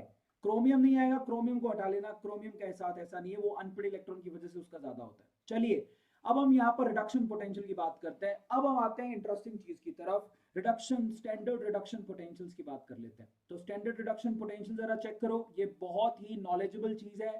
आप पूरे 3D मेटल्स को चेक करो, पूरे 3D मेटल्स को, पूरे 3D मेटल्स की जो रिडक्शन पोटेंशियल होती है वो नेगेटिव होती है, सिर्फ कॉपर को छोड़ दो। ओ माय गॉड, कॉपर को छोड़ के सभी की रिडक्शन पोटेंशियल 3D सीरीज की बात कर रहा हूं, 3D सीरीज की नेगेटिव होती है। क्या आपसे पहले तक ये बात आपको पता थी? और अगर नहीं पता थी तो लाइक करना मत भूलिएगा, ये हमारा पेट डायलॉग है। किस किस को पता थी ये बात, प्लीज आप लिखो। यहां पर 3D सीरीज में कॉपर के अलावा सबके रिडक्शन पोटेंशियल नेगेटिव होते हैं, कि कॉपर है जिसका रिडक्शन पोटेंशियल आपको पॉजिटिव मिलेगा। 3D सीरीज की बात कर रहा हूं, 3D सीरीज की, आप लोग याद रखना, 3D सीरीज की, मैं 4D और 5D की बात नहीं कर रहा हूं। अब मजे की बात देखो, जो हाइड्रोजन से, अगर आप लोगों ने स्टैंडर्ड रिडक्शन पोटेंशियल की टेबल देखी है, तो उसके अंदर जो मेटल हाइड्रोजन से ऊपर आते हैं, जैसे कि copper, mercury, gold, palladium, platinum, ये जितने भी हैं, इनके स्टैंडर्ड इलेक्ट्रॉन पोटेंशियल पॉजिटिव होने की वजह से ये हाइड्रोजन को लिबरेट नहीं करते, they don't evolve hydrogen. Acidic medium, अगर मान लो आपने कॉपर से रिएक्शन करवाया HCl का, तो यहां पर रिएक्शन नहीं होगा। मर्क्यूरी का रिएक्शन अगर आपने करा दिया HCl से, तो रिएक्शन नहीं होगा, हाइड्रोजन लिबरेट नहीं करते ये लोग। आप लोग लिख लो, ये हाइड्रोजन लिबरेट नहीं करते। क्यों? क्योंकि इनकी स्टैंडर्ड रिडक्शन पोटेंशियल जो है पॉजिटिव होती है, हाइड्रोजन से ज्यादा होती है, और हाइड्रोजन से ज्यादा होती है, इस वजह से ये लिबरेट नहीं करते। Are you getting my point? अब एक सवाल पूछा गया, why copper, mercury, silver, sorry, copper, mercury, gold, platinum, palladium, platinum does not dissolve in acid. ये सारे के सारे एसिड में डिसॉल्व क्यों नहीं होते? क्योंकि ये हाइड्रोजन को लिबरेट नहीं करते। समझ में आता है? ये H प्लस को यस रिड्यूस नहीं करते, हाइड्रोजन को लिबरेट नहीं करते, इसीलिए एसिड में क्या होते हैं, डिसॉल्व नहीं होते। समझ में आ गया? ये सॉल्युबल सॉल्ट नहीं बनाते, ये आप लोगों को ध्यान रखना है, can not form a soluble salt. ये कभी भी सॉल्युबल सॉल्ट नहीं बनाते, क्योंकि ये हाइड्रोजन को लिबरेट नहीं करते। ये छोटी छोटी चीजें। अब हम बात करते हैं मैग्नेटिक प्रॉपर्टी की।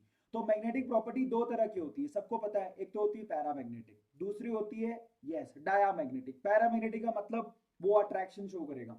कोई भी मेटल अगर पैरामैग्नेटिक होता है तो वो अट्रैक्शन शो करता है। प्लीज पानी, थोड़ा सा पानी, ओके, गर्म पानी, ओके। अब पैरामैग्नेटिक क्या होता है? ऐसा सब्सटेंस जो कि मैग्नेटिक फील्ड में अट्रैक्शन शो करे। इसका मतलब हो गया उसके पास क्या होंगे, अनपेड इलेक्ट्रॉन। आता है समझ में? डायामैग्नेटिक का मतलब जो रिपल्शन शो करे, यानी कि उसके पास क्या होंगे, पेयर्ड इलेक्ट्रॉन होंगे, कोई भी अनपेड इलेक्ट्रॉन नहीं होगा। ये तो आपको पता है। अब हम लोग बात करते हैं, diamagnetic is a property where all the elements produces a weak opposition. जरा आप चेक करो, डायामैग्नेटिक का मतलब वहां पर रिपल्शन होता है मैग्नेटिक फील्ड के लिए, ये आप लोगों को याद रखना है। समझ में आ गया? तो डायामैग्नेटिक का मतलब बेसिकली क्या होता है, जैसे अगर हम लोग बात करें जिंक की, जिंक का इलेक्ट्रॉनिक कॉन्फ़िगरेशन ये होता है। अगर आप ध्यान से देखोगे तो इनके पास सारे के सारे पेयर्ड इलेक्ट्रॉन है। इसमें एक की स्पिन अगर ऊपर होती है तो दूसरे की स्पिन नीचे होती है। तो यहाँ पर अगर ये डायामैग्नेटिज्म दिखाता है तो ये पैरामैग्नेटिज्म दिखाता है, एक दूसरे को कैंसिल आउट कर देते हैं। इसी वजह से ऐसा होता है डायामैग्नेटिज्म में। अब हम बात करेंगे कलर की। बहुत सारे कंपाउंड हैं और बहुत सारे मेटल हैं जो कि कलर शो करते हैं। अब यहां से ना सवाल बहुत पूछे जाते हैं, और इसलिए मैंने आपसे कहा था अगर आप चैप्टर कर रहे हो तो प्लीज आप पूरा करो, आधा चैप्टर कोई फायदा नहीं निकलेगा। अब हम बात करेंगे जहां से सवाल आपके आते हैं, कौन सा? यस, वो है कंपाउंड्स, कलर्स। ये बहुत सवाल पूछे जाते हैं। मेटल, बेसिकली ऐसे मेटल जिनके जो कलर शो करते हैं। तो लेट्स स्टार्ट दिस। सबसे पहले तो ये कलर क्यों शो करते हैं, उसका रीजन क्या है? उसका रीजन ये है, ये कलर इसलिए शो करते हैं क्योंकि इनके पास n-1d ऑर्बिटल के अंदर, n-1d सबशेल के अंदर अनपेड इलेक्ट्रॉन होते हैं। अनपेड इलेक्ट्रॉन होने की वजह से ऐसा होता है। अब उससे क्या फायदा है? आपको पता है कि जो आपके पास यहाँ पर आपको मालूम होना चाहिए, जो आपके पास जो डी सबशेल होते हैं, लिगेंड की प्रेजेंस में ये क्या हो जाते हैं, ये टूट के बेसिकली दो पार्ट में डिवाइड हो जाते हैं। पांच होते हैं ना, पांच बना लेना, ये दो पार्ट में डिवाइड हो जाते हैं, कुछ ऊपर चले जाते हैं, कुछ नीचे आ जाते हैं, ये तो पता होगा।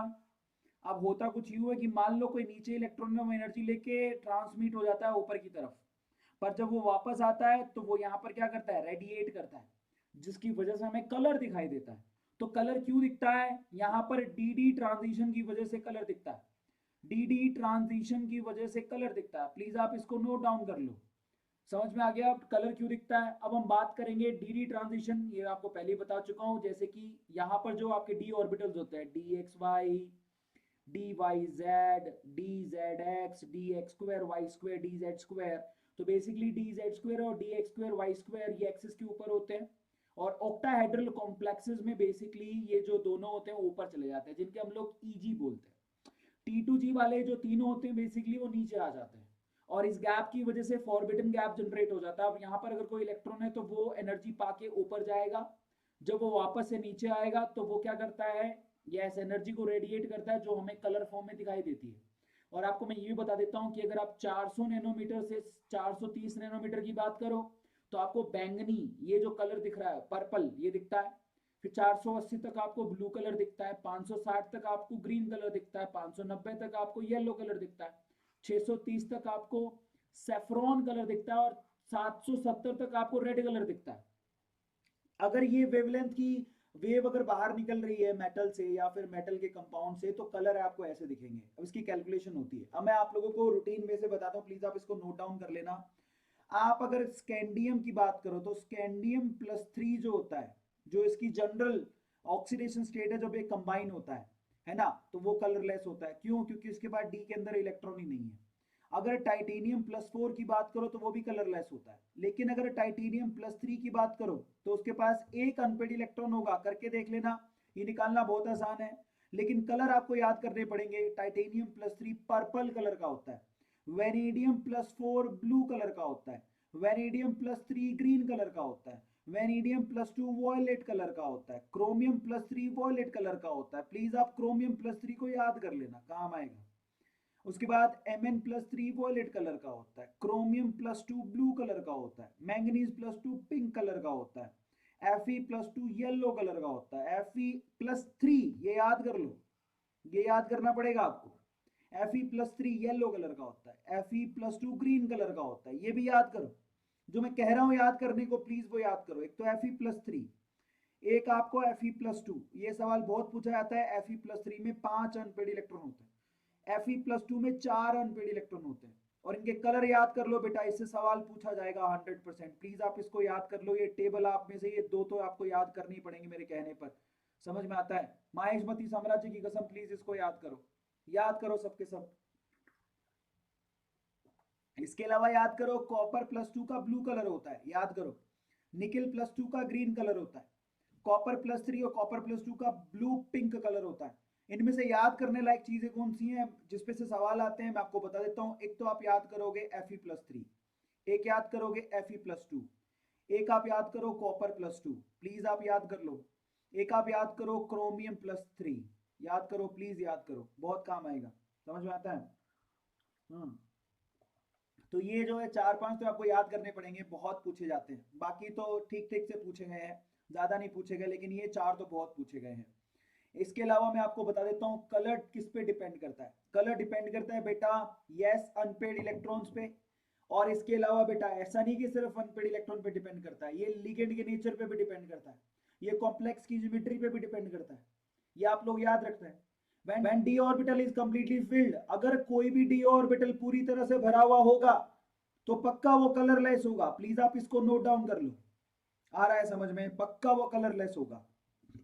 अब देखो यहां जरा चेक करो, some ions are colored even though they have no incompletely filled d orbitals। मजे की बात देखो, अब आ गए एक्सेप्शन की कहानी। कुछ ऐसे कंपाउंड हैं वो कलर्ड है और उनके पास कोई अनपेड इलेक्ट्रॉन है ही नहीं, ऐसा कैसे हो गया जरा समझना। अब यहां से ये एक्सेप्शन है,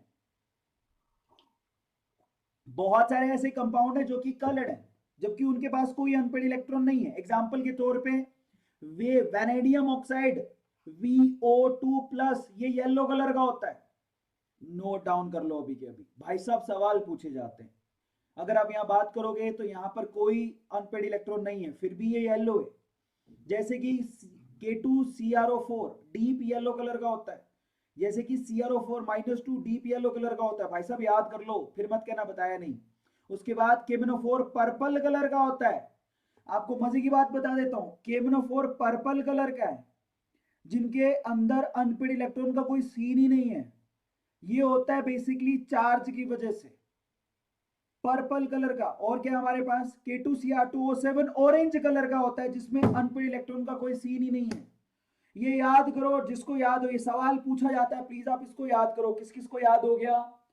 यहाँ पर VO2 प्लस येलो कलर का, CrO4-2 डीप येलो कलर का, MnO4 माइनस पर्पल कलर का, और K2Cr2O7 ऑरेंज कलर का। भाई साहब याद कर लो, ये क्यों होता है?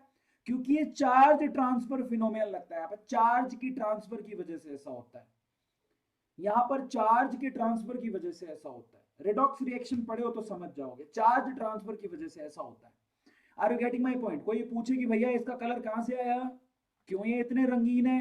क्योंकि ये चार्ज ट्रांसफर की वजह से ऐसा होता है, चार्ज के ट्रांसफर की वजह से। Are you getting my point? Yes. तो अब हम लोग और आगे चलते हैं। एलोए, अब आ जाओ भैया, ये एलोए भी बनाते हैं। एलोए एक ऐसा मिश्र धातु होता है जो कि बहुत स्ट्रॉन्ग होता है, एक हाइब्रिड मेटल होता है जिसमें सारी प्रॉपर्टीज पाई जाती हैं। तो चलो एलोए को चेक कर लेते हैं। ब्रास किसका बना होता है? कॉपर और जिंक का। बेटा याद कर लो, काम आएगा 100%।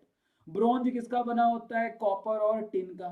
और उसके बाद गन मेटल या बेल मेटल किसकी बनी होती है? कॉपर, जिंक और टिन की। स्टेनलेस स्टील किसका बना होता है? कार्बन का, आयरन का, क्रोमियम का, निकल का। बेटा किस किस को याद हो गया? चैट में लिखो, पानी पी लेता हूं मैं।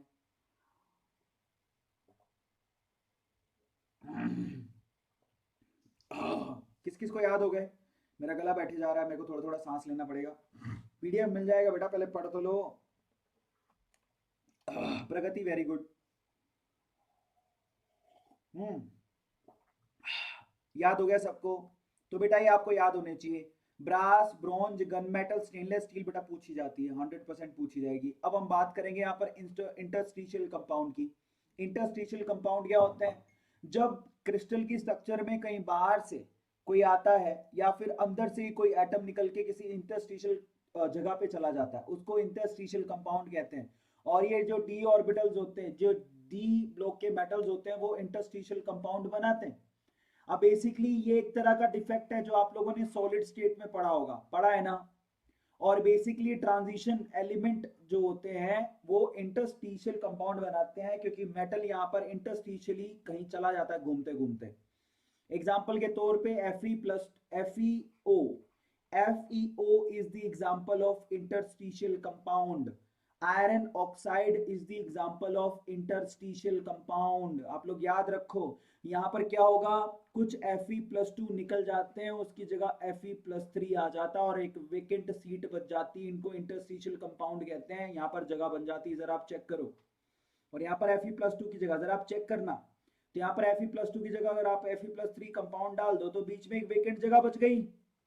जरा आप चेक करना, ये वेकेंट जगह बच गई। और यहाँ पर आप क्या कर सकते हो? इस वेकेंट जगह पर यहाँ पर कोई ना कोई मेटल आके घुस सकता है, तो इसको बोलते हैं इंटरस्टिशियल कंपाउंड। इंटरस्टिशियल आ गया समझ में? ये भी एक तरह का हाइब्रिड कंपाउंड होता है, हाइब्रिड करके बनाए जाते हैं। इंटरस्टिशियल कंपाउंड की प्रॉपर्टी क्या होती है? इंटरस्टिशियल कंपाउंड की खास बात ये होती है कि वेरिएबल ऑक्सीडेशन स्टेट दिखाता है। दूसरा, ये हार्ड होते हैं। तीसरा, इनकी मेल्टिंग पॉइंट और बॉइलिंग पॉइंट इनकी ज्यादा होती है एज कंपेयर टू अदर। इसके अलावा क्यों? क्योंकि ये mixture of ionic and covalent bond होते हैं, इस वजह से ये बहुत अच्छे कंडक्टर होते हैं। और इलेक्ट्रिसिटी भी ये क्या करते हैं? इलेक्ट्रिसिटी को कंडक्ट करते हैं। ये आपको ध्यान रखना है इंटरस्टिशियल कंपाउंड की। अब हम बात करेंगे भैया, ये टॉपिक सबसे ज्यादा इंपॉर्टेंट है, इसमें से सवाल सबसे ज्यादा पूछा जाएगा। Catalytic activity. भाई साहब अब अगर अपनी कुर्सी की पेटियां आप लोग बांध लो, अब ये जो चीज है वो बहुत ज्यादा पूछी जाएगी, फिर मत कहना कि मैंने बताया नहीं। तो अब आप नोट डाउन करो कैटालिटिक प्रॉपर्टी। भाई साहब ये जितने भी डी एलिमेंट्स हैं सब के सब कैटालिटिक प्रॉपर्टी शो करते हैं, बहुत सारे, मतलब सब नहीं बहुत सारे। ये इनकी खास बात है कि कैटालिटिक प्रॉपर्टी शो करते हैं। उसके पीछे का रीजन क्या है? उसके पीछे का रीजन है, कई बार पूछते हैं कि भैया ये कैटालिटिक प्रॉपर्टी क्यों शो करते हैं। सबसे पहले presence of empty D orbital, क्योंकि इनके पास एम्प्टी डी ऑर्बिटल होता है। इनका सरफेस एरिया लार्ज होता है, इसीलिए कैटालिटिक प्रॉपर्टी शो करते हैं। इनकी वेरिएबल ऑक्सीडेशन स्टेट होती है, मेन रीजन यही है। अगर कोई पूछे सबसे मेन रीजन क्या है, क्योंकि इनकी वेरिएबल ऑक्सीडेशन स्टेट होती है, तो मेन रीजन यही है, ये कैटालिटिक प्रॉपर्टी शो करते हैं। इसके अलावा इनकी खास बात ये भी है कि ये कॉम्प्लेक्स कंपाउंड बना सकते हैं। भाई साहब ये रीजन है। तो अगर कोई पूछे कि क्यों कैटालिटिक प्रॉपर्टी दिखाते हैं, पहला रीजन सब लोग लिखो, इनके पास एम्प्टी डी ऑर्बिटल होते हैं। दूसरा, सरफेस एरिया ज्यादा होता है। तीसरा, इनके पास वेरिएबल ऑक्सीडेशन स्टेट होता है। चौथा, इनकी ना कॉम्प्लेक्स बनाने की प्रॉपर्टी एबिलिटी होती है, इसकी वजह से ऐसा करते हैं। आया सबको समझ में? और ये 4 रीजन होते हैं। अब बात करेंगे यहाँ पर सबसे पहले, जैसे कि टाइटेनियम, आप लोगों ने सुना होगा टाइटेनियम क्या करता है, टाइटेनियम टेट्राक्लोराइड और यहाँ पर aluminium triethyl aluminium Ziegler Natta catalyst किस किस ने सुना है, जो कि पॉलीमराइजेशन में काम आता है, हाई डेंसिटी पॉलीथीन बनाने में काम आता है। किस किस ने सुना है, कौन कौन सुनेला ये कि टाइटेनियम बेसिकली टाइटेनियम टेट्राक्लोराइड और triethyl aluminium Ziegler Natta catalyst, ये टाइटेनियम कहाँ होता है, डी ब्लॉक का एलिमेंट होता है। जिगलर नाटा कैटलिस्ट पॉलीथीन बनाने में काम आता है, हाई डेंसिटी। इसके अलावा आपने सुना होगा vanadium pentoxide, vanadium pentoxide contact process में काम आता है, H2SO4 बनाने में, सल्फ्यूरिक एसिड बनाने में वेनेडियम पेंटॉक्साइड का इस्तेमाल होता है। भाई साहब किस किस को पता है ये? किस किस को पता है ये? कांटेक्ट प्रोसेस बनाने में वेनेडियम पेंटॉक्साइड यूज होता है। और नंबर 1 स्कैंडियम, स्कैंडियम, ये जो स्कैंडियम है वो यूज नहीं होता, तो आप लिख लो गर्म पानी, आप लिख लो बेटा, ये कैटलिस्ट की तरह यूज नहीं होता। स्कैंडियम को यूज नहीं करते, टाइटेनियम को यूज करते हैं, वेनेडियम को यूज करते हैं। कहाँ का यूज करते हैं मैंने आपको बता दिया, सवाल इससे आएंगे, 100% आएंगे। चलो अब अभी तक हमने काफी कुछ पढ़ लिया, अब हम इसकी कैटालिटिक प्रॉपर्टी को आगे आगे की तरफ चलेंगे। आप अगर पानी वानी पीना चाहते हो मम्मी को बुला लो, मेरा भी, मैं थोड़ा सा खा पी लेता हूँ। आगे चलें, मेरा बच्चा पार्टी तैयार है एकदम। कौन कौन रेडी है आगे पढ़ने को? जल्दी करो, शाबाश, सबको बताओ। मेरी हिंदी भी खराब हो गई गले के चक्कर में, मैं शाबाश बोल रहा हूँ, और इससे बुरी हालत क्या होगी। अब कौन कौन तैयार है?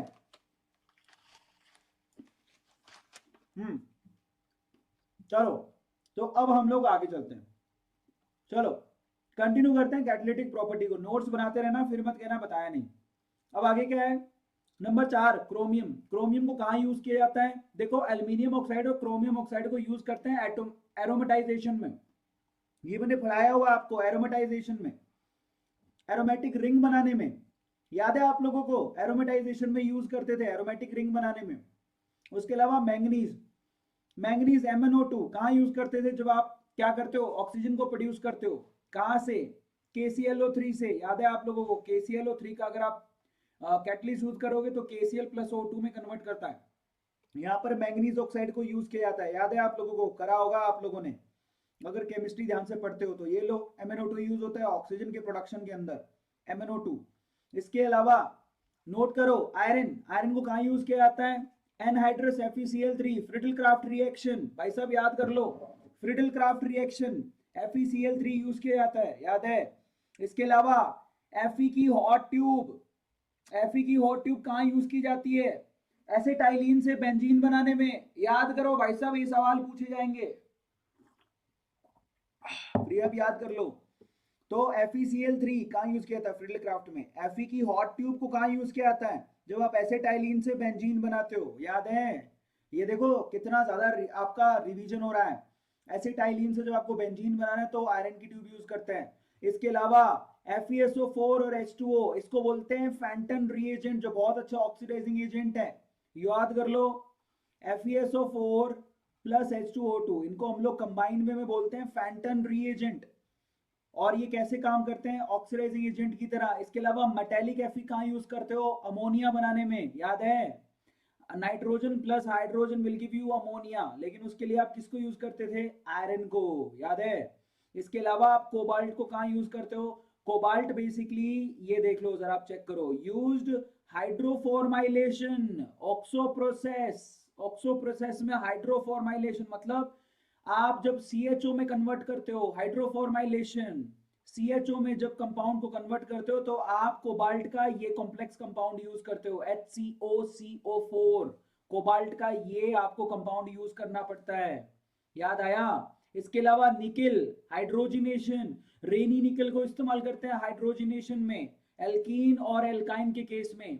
अगर आप लोग जरा चेक करो, एल्काइन को अगर आप एल्कीन में बदलना चाहते हैं तो आप लोगों को लिंडलर कैटलिस्ट यूज करना पड़ता था, जो कि क्या होता था, पैलेडियम और CaCO3 या CaSO4।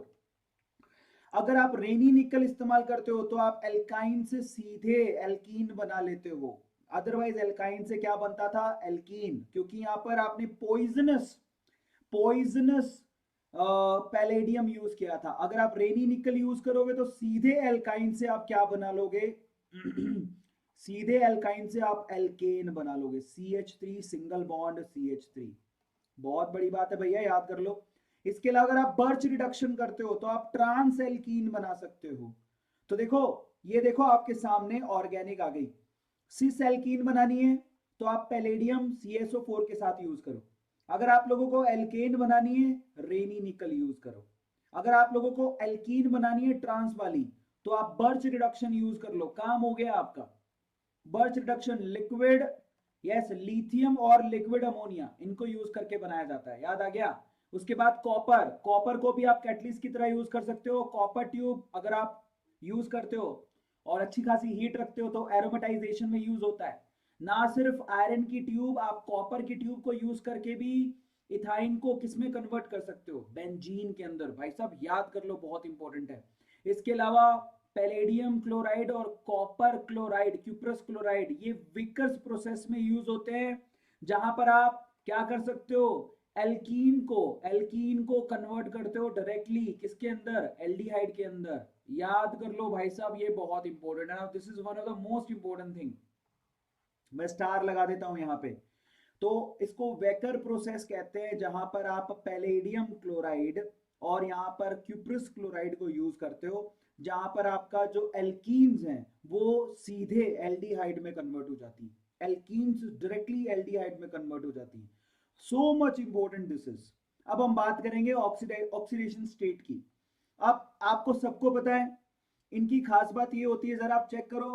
अगर आप पी ब्लॉक में जाओगे, पी ब्लॉक की क्या खास बात होती है, अगर आप ऊपर से नीचे पी ब्लॉक में जाओगे, जैसे कि अपन बात करें किसकी बात करोगे, अपन बात कर लेते हैं ग्रुप नंबर 15 की, ना पी ऐसे सबके बीच ऊपर से नीचे जाओगे तो इनकी यहां पर अंदर वाले जो इलेक्ट्रॉन्स होते हैं NH2 वो पार्टिसिपेट नहीं करते इनर्ट पेयर इफेक्ट की वजह से, याद है, इनर्ट पेयर इफेक्ट की वजह से अंदर वाले इलेक्ट्रॉन पार्टिसिपेट करते नहीं है।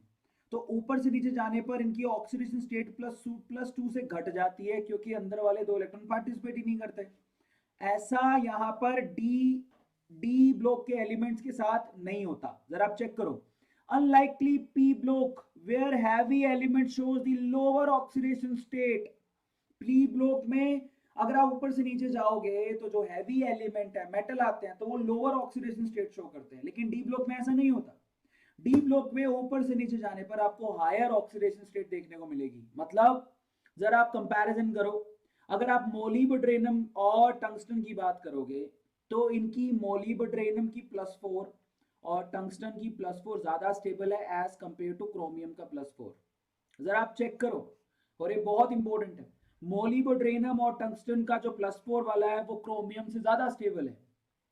अब हम बात करेंगे यहाँ पर इनके अलग अलग ऑक्सीडेशन स्टेट की। तो देखो भैया, स्कैंडियम की ऑक्सीडेशन स्टेट होती है +3, टाइटेनियम की होती है +2, +3, +4, +5, वेनेडियम की होती है +2, +3, +4, +5, क्रोमियम की होती है +2, +3, +4, +5, +6, मैंगनीज की होती है +2, +3, +4, +5, +6, +7।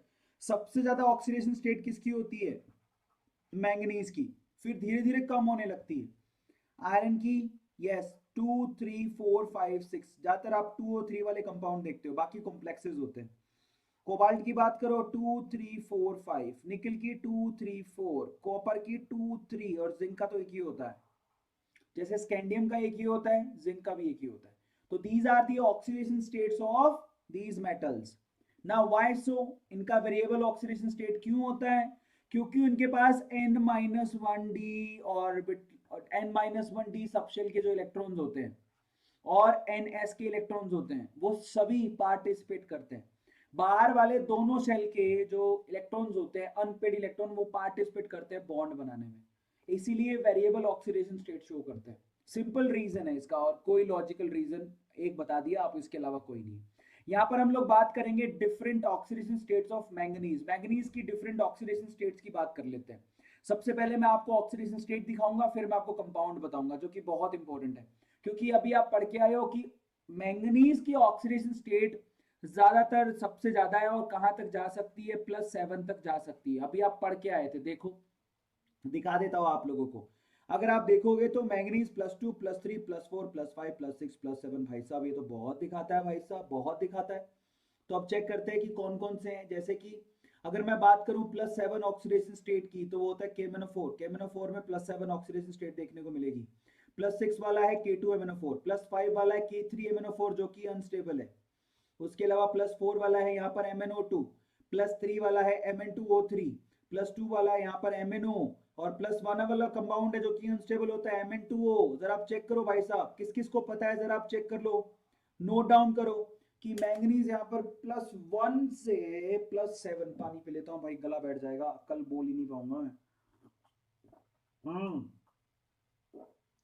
सबको समझ में आया? तो +1 से +7 तक सारे ऑक्सीडेशन स्टेट दिखाता है। ठीक है, अब हम चलते हैं आगे। नेक्स्ट क्या है? डिफरेंट ऑक्सीडेशन स्टेट क्रोमियम के भी चेक कर लो। क्रोमियम +6 वाली कंपाउंड देखोगे तो वो होती है CrO3। +5 वाली कंपाउंड अनस्टेबल है K3CrO8 जो कि अनस्टेबल है। +4 वाली कंपाउंड है CrO2, +3 वाली कंपाउंड है Cr2O3, यही है सबसे ज्यादा स्टेबल। +2 वाली कंपाउंड है CrO। तो यहाँ पर काम की चीज यहाँ पर आपके पास ये है। ठीक है, चलिए अब कुछ रिएक्शन चेक करते हैं जो कि आपको काम आएगा, जरा आप उसको चेक करना। सम रिएक्शंस, अब आपको काम की चीज आएगी। तो चलो सबसे पहले अपन बात करते हैं रिएक्शन ऑफ कॉपर मेटल और उसके सोल्ट की। सबसे पहले जब आप कॉपर की रिएक्शन ध्यान से देखना ऑक्सीजन से कराओगे, कॉपर की रिएक्शन जैसे आपने ऑक्सीजन से करवाई तो आप लोगों को कॉपर का ऑक्साइड मिलेगा जो कि काले रंग का होता है। नोट करो, काले रंग का। अब अगर मान लो आपने इसका पानी से रिएक्शन करवा दी तो ब्लू कलर का कॉपर हाइड्रोक्साइड मिलेगा। सबको क्लियर है? ब्लू कलर की कॉपर हाइड्रोक्साइड मिलेगी। ये बहुत इंपॉर्टेंट है, नोट करते रहना, सवाल पूछे जाते हैं। और अगर मान लो आपने कॉपर हाइड्रोक्साइड जो कि ब्लू कलर का उसमें CO2 से रिएक्शन करवा दी तो कॉपर कार्बोनेट बनेगा जो कि ग्रीन कलर का होता है। कौन से कलर का होता है? ग्रीन कलर का। बेटा नोट कर लो, ये सवाल पूछे जाएंगे। उसके बाद अगर आपने इसकी रिएक्शन H2CO3 से करवा दी तो आप लोगों को यहाँ पर यस मेलेकाइट ग्रीन मिलेगा जो कि और होता है। कॉपर कार्बोनेट और कॉपर हाइड्रोक्साइड के कॉम्बो को हम लोग बोलते हैं बेसिक कॉपर कार्बोनेट, जिसको मेलेकाइट भी कहते हैं। तो अगर कोई पूछे कि मेलेकाइट का फॉर्मूला बताओ तो बेटा मेलेकाइट का फॉर्मूला होता है कॉपर कार्बोनेट प्लस यहाँ पर कॉपर हाइड्रोक्साइड।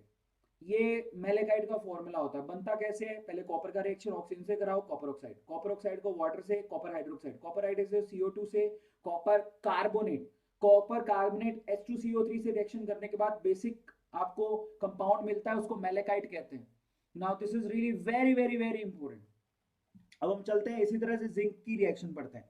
अगर आपने जिंक की रिएक्शन ऑक्सीजन से कराई तो जिंक ऑक्साइड बनेगा। मजे की बात देखो, यहाँ पर जिंक जो है व्हाइट कलर का होता है जिंक ऑक्साइड, लेकिन अगर आप इसको हीट करोगे तो ये येलो कलर में कन्वर्ट हो जाता है। वापस से ठंडा करोगे तो ये व्हाइट हो जाता है। मजे की बात देखो, व्हाइट से येलो और येलो से व्हाइट जिंक ऑक्साइड होता है। उसके बाद यहाँ पर इसकी रिएक्शन अगर आपने पानी से करवाई तो जिंक हाइड्रोक्साइड बन जाएगा जो कि जिलेटिनस डर्टी व्हाइट कलर का होता है। जिलेटिन का सा आपको चिपका हुआ सा गंदा सा डर्टी व्हाइट कलर का कुछ लिक्विड मिलेगा। और मान लो इसकी रिएक्शन आपने CO2 से करवा दी तो जिंक कार्बोनेट मिलेगा। जिंक कार्बोनेट अगर आपने मान लो H2CO3 से, सेम रिएक्शन है जो कॉपर वाली वो जिंक के साथ भी है, तो यहाँ पर आपको डल ग्रीन कलर का जिंक कार्बोनेट मिलेगा जो इसका और होता है। बेटा आप इसको लिख लो, काम आएगा। सबको समझ में आ गया रिएक्शन? चलिए अब आगे चलते हैं। बहुत बढ़िया। अभी मैं पानी पी लेता हूँ एक घूंट, नहीं तो कल मैं बोल ही नहीं पाऊंगा लग रहा है मेरे को। Take a screenshot and tag me right now. कौन कौन है यहाँ पर? कौन कौन बच्चा लोग हैं यहाँ पे? हम्म चले आगे, कौन कौन तैयार है?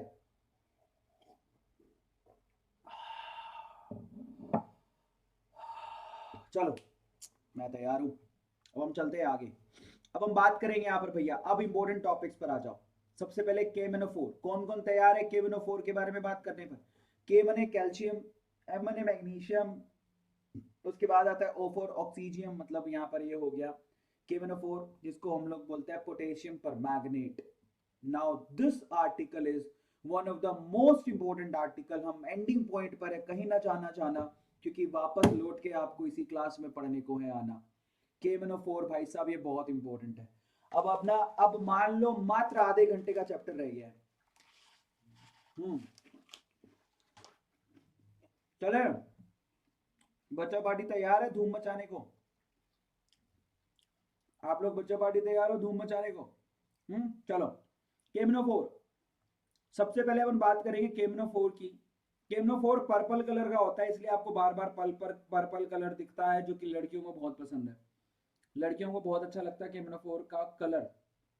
मैंने देखा है कि बेसिकली जब भी मैं लैब में, हम जब छोटे बच्चे थे तो हमको तो पता नहीं, लड़कियां बहुत फैसिनेशन से देखती थी। ओ माय गॉड कितना ब्यूटीफुल कलर है, इट्स लाइक दैट।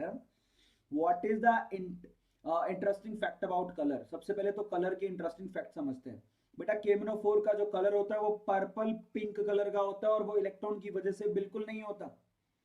यहाँ पर कोई अनपेड इलेक्ट्रॉन नहीं होता, स्टिल ये कलर्ड होता है। और ये चार्ज जरा आप चेक करो अभी क्यों कलर्ड होता है, ये सवाल पूछा जाता है।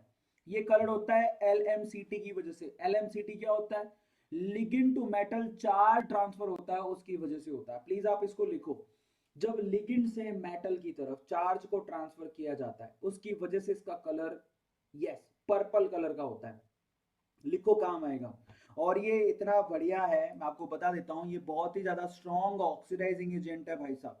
This is a strong oxidising agent जो कि सेल्फ इंडिकेटर की तरह काम करता है टाइट्रेशंस में। ये तो आपको पता होगा, जो आपने स्कूल में करी होंगी। टाइट्रेशंस में ये सेल्फ इंडिकेटर की तरह काम करता है, धीरे धीरे पर्पल कलर जाने लगता है। ये तो पढ़े हो तुम लोग। इसके अलावा जो वाटर है उसके अंदर ये स्लाइटली सॉल्युबल होता है। प्लीज आप इसको लिख लो, काम आएगा। So this is slightly soluble in water. ये स्ट्रॉन्ग ऑक्सीडाइजिंग एजेंट होता है। ये कलर्ड इस वजह से नहीं होता कि इसमें अनपेड इलेक्ट्रॉन होते हैं। ये कलर्ड होता है ligand to metal charge transfer की वजह से। टाइट्रेशन में ये काम आता है, बल्ले बल्ले शामा शामा। चलिए अब आगे चलते हैं। सबसे पहले स्ट्रक्चर को चेक करते हैं, KMnO4 की स्ट्रक्चर कैसी होती है। यहाँ पर क्या होता है कि बेसिकली जो मैंगनीज है वो तो 7 बॉन्ड बना सकता है। तो 2 बॉन्ड एक ऑक्सीजन से, 2 बॉन्ड एक ऑक्सीजन से, 2 बॉन्ड एक ऑक्सीजन से, 1 बॉन्ड एक ऑक्सीजन, 7 बॉन्ड बना लिए। और उसके बाद इस ऑक्सीजन में माइनस होगा और पोटेशियम पे प्लस होगा, क्योंकि पोटेशियम ने इसको इलेक्ट्रॉन दिया तो इस पे माइनस पे प्लस। ये इसकी स्ट्रक्चर होती है। मजे की बात, मजे की बात, मजे की बात, मजे की बात। अब आप चेक करना यहाँ पर। अब जरूरी नहीं है कि यहाँ पर यही ऑक्सीजन हो जिससे पोटेशियम जुड़ा हो, इससे भी जोड़ सकते हो आप, इससे भी जोड़ सकते हो, इससे भी जोड़ सकते हो। तो यहाँ पर टोटल 4 तरह की रेजोनेटिंग स्ट्रक्चर बनेंगी। देखो, ये पहली रेजोनेटिंग स्ट्रक्चर, ये दूसरी रेजोनेटिंग स्ट्रक्चर, ये तीसरी रेजोनेटिंग स्ट्रक्चर, और ये चौथी रेजोनेटिंग स्ट्रक्चर। 4 रेजोनेटिंग स्ट्रक्चर बन रही है KMnO4 की। आ रहा है समझ में? ये 4 रेजोनेटिंग स्ट्रक्चर है, 4 रेजोनेटिंग स्ट्रक्चर है। और यहाँ पर रेजोनेंस होता है MNO बॉन्ड की वजह से। समझ में आ गया? और ये रेजोनेंस, इसी रेजोनेंस की वजह से ये जितने भी MNO बॉन्ड है वो सबके सब इक्वल होते हैं। ये तो आप पढ़े होगे, ये सबके सब इक्वल होते हैं। कितना होता है बॉन्ड ऑर्डर, जरा आप चेक करो। सबसे पहले तो बॉन्ड एंगल चेक करते हैं। KMnO4 में बॉन्ड एंगल होता है 109 डिग्री का। प्लीज आप इसको नोट डाउन करो। एंगल रिमेन टेट्राहेड्रल, 109 डिग्री का एंगल होता है रेजोनेंस की वजह से। प्लीज आप इसको नोट डाउन करो। और यहाँ पर बॉन्ड ऑर्डर की बात करें तो आप खुद से चेक करो, टोटल बॉन्ड कितने हैं और टोटल रेजोनेटिंग स्ट्रक्चर कितनी है, वहां से आप बॉन्ड ऑर्डर निकाल सकते हो। बताओ टोटल MN ने बॉन्ड कितने बनाए? MN ने टोटल बॉन्ड कितने बनाए? 2 ये रे, 2 ये 4, 2 ये 6 और एक 7 बॉन्ड बनाए। रेजोनेटिंग स्ट्रक्चर कितनी है? 4। तो 7/4 करोगे तो कितना आएगा? 1.75। प्लीज आप इसको नोट डाउन करो अभी के अभी कि KMnO4 में मैंगनीज टू ऑक्सीजन ये जो बॉन्ड ऑर्डर है वो 1.75 है। प्लीज आप इसको नोट डाउन करो। एक बॉन्ड पूरा है और एक बॉन्ड 1.75, मतलब पूरा नहीं है, वो आधा है। प्लीज आप इसको नोट डाउन करो। ऐसा टुकड़े वाला बॉन्ड होता है, 2 बॉन्ड नहीं होते। अभी के अभी नोट डाउन करो सब लोग, चैट में लिखो कि KMnO4 का बॉन्ड ऑर्डर 1.75 होता है। प्लीज आप इसको नोट डाउन करो। कैसे निकला मैं आपको बता दिया हूँ। 7 बॉन्ड बनाए हैं एमएन ने, मैंगनीज ने, 4 उसकी रेजोनेटिंग स्ट्रक्चर है, तो 7/4 कितना होता है, वही उसका बॉन्ड ऑर्डर है 1.75। प्लीज आप इसको नोट डाउन कर लेना। अब हम चलते हैं आगे, प्रिपरेशन कैसे करोगे KMnO4 की। तो सबसे पहले प्रिपरेशन होती है किससे, पायरोलोसाइट से। पायरोलोसाइट क्या होता है, MnO2 को पायरोलोसाइट कहता है, जो कि ब्राउन ब्लैक कलर का होता है। अब आप अपन आते हैं इसकी प्रिपरेशन के ऊपर, बेटा नोट डाउन कर लेना। चले आगे। तो यहाँ पर बात करेंगे अपन MnO2 की। सबसे पहले KMnO4 MnO2 से बनाया जाता है। MnO2 को बोलते हैं पायरोलोसाइट, जिसको जो कि होता है ब्लैक ब्राउन कलर का होता है। अब आप MnO2 को बेसिक मीडियम में रिएक्शन कराते हो ऑक्सीजन के साथ, ध्यान से देखना। जैसे ही आप MnO2 को बेसिक मीडियम में ऑक्सीजन के साथ रिएक्शन करवाते हो, और बेसिक मीडियम में आपको लेना क्या होता है, KOH, क्योंकि आपको KMnO4 बनाना है भाई। जब आप KOH से रिएक्शन कराते हो ऑक्सीजन की, तो आप डार्क ग्रीन कलर का आपको कंपाउंड मिलता है K2MnO4। समझ में आ गया, जो डार्क ग्रीन कलर का होता है। उसके बाद जैसे ही आप इसका इलेक्ट्रोलिसिस कराते हो, आपको डिस्प्रोपोर्शनेशन रिएक्शन देखने को मिलती है, जिससे आपको 2 कंपाउंड मिलते हैं, एक तो KMnO4 और दूसरा MnO2। डिस्प्रोपोर्शनेशन कैसे हो गई ये रिएक्शन इलेक्ट्रोलिसिस वाली, क्योंकि यहाँ पर Mn प्लस के 6 पर है, प्लस के 6 से कहां चला जाता है, प्लस के 7 पर। तो जब ये प्लस के 6 से प्लस के 7 पर जाता है तो ऑक्सीडेशन हो गया, और ये प्लस के 6 से प्लस के 4 पर आता है तो ये रिडक्शन हो गया। तो बेसिकली यहाँ पर डिस्प्रोपोर्शनेशन रिएक्शन होती है जब आप इसका इलेक्ट्रोलिसिस कराते हो, बहुत इंपॉर्टेंट है। अब इसको याद कर लेना, मैं आपको दोबारा बता रहा हूँ जो बच्चे नए थे।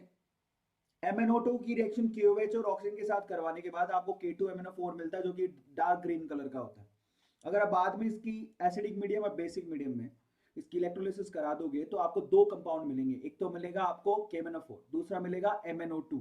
इसको डिस्प्रोपोर्शनेशन रिएक्शन बोलते हैं, क्योंकि यहाँ रिडक्शन और ऑक्सीडेशन दोनों हो रहा है। Are you getting my point? Yes. तो आप लोगों को ध्यान रखना है। अब हम चलते हैं और आगे।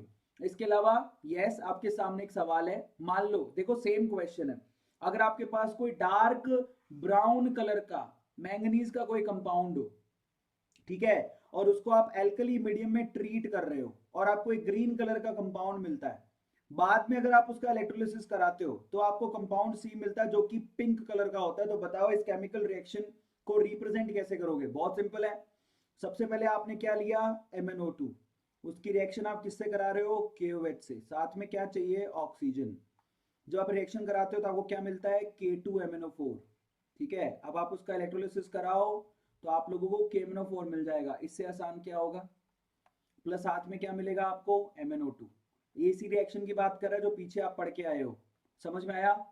और फाइनली इसका आंसर आपको मालूम पड़ गया क्या है, ब्राउन कलर का क्या है आपके पास, MnO2, फिर उसका एल्कली आपको ऑक्सीडेशन करवाना है, ग्रीन कलर कंपाउंड मिलेगा, इलेक्ट्रोलिसिस के बाद पिंक कलर कंपाउंड मिलेगा जिसको बोलते हैं KMnO4। अभी आप पढ़ के आए हो थोड़ी देर पहले। अब हम चलते हैं, लास्ट स्टेप डिस्प्रोपोर्शनेशन होता है, मैं आपको बता चुका हूं।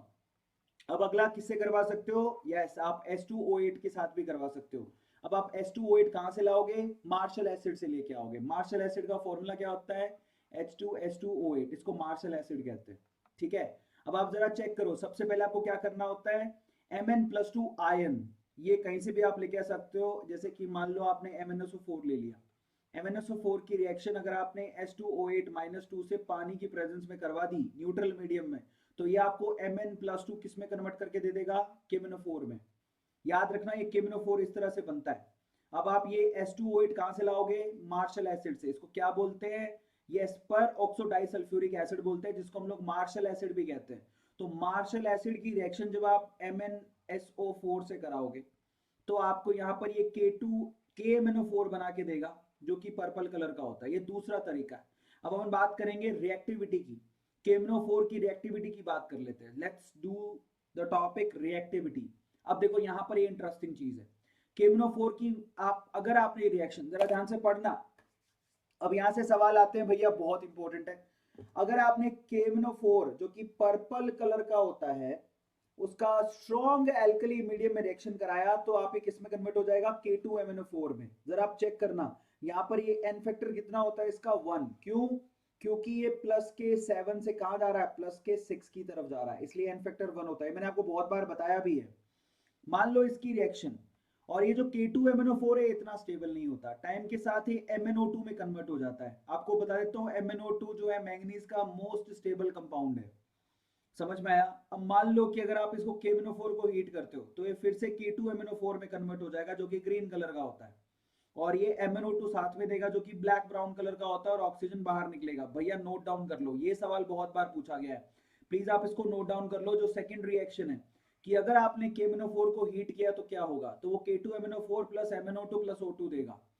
अगर मान ले आपने रिएक्शन Fe+2 के साथ करवा दी तो KMnO4 बहुत अच्छा ऑक्सीडाइजिंग एजेंट है, वो Fe+2 को किस में कन्वर्ट कर देगा, Fe+3 में, फेरस को फेरिक में कन्वर्ट कर देगा। बहुत आसान है। और अगर आपने KMnO4 की रिएक्शन न्यूट्रल और स्लाइटली एल्कली मीडियम में करवाई तो ये खुद को किस में कन्वर्ट कर लेता है, MnO2 में। बहुत बार बताया है मैंने आपको कहा था कि याद कर लो, एक काम आएगा।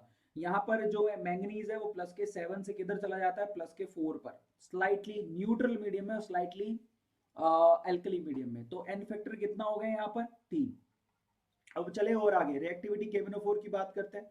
मान लो इसका आपने एसिडिक मीडियम में आपने डिसोल्व किया, देखो आपने बेसिक मीडियम में डिसोल्व कर दिया, न्यूट्रल में डिसोल्व कर दिया, अब एसिडिक मीडियम में डिसोल्व करेंगे तो क्या होगा, ये Mn+2 में कन्वर्ट हो जाएगा। बेटा आपको याद करना पड़ेगा, और ये जिसने रेडॉक्स अच्छे से पढ़ी है वो उसको ये याद होता है, पहले से ही याद होता है।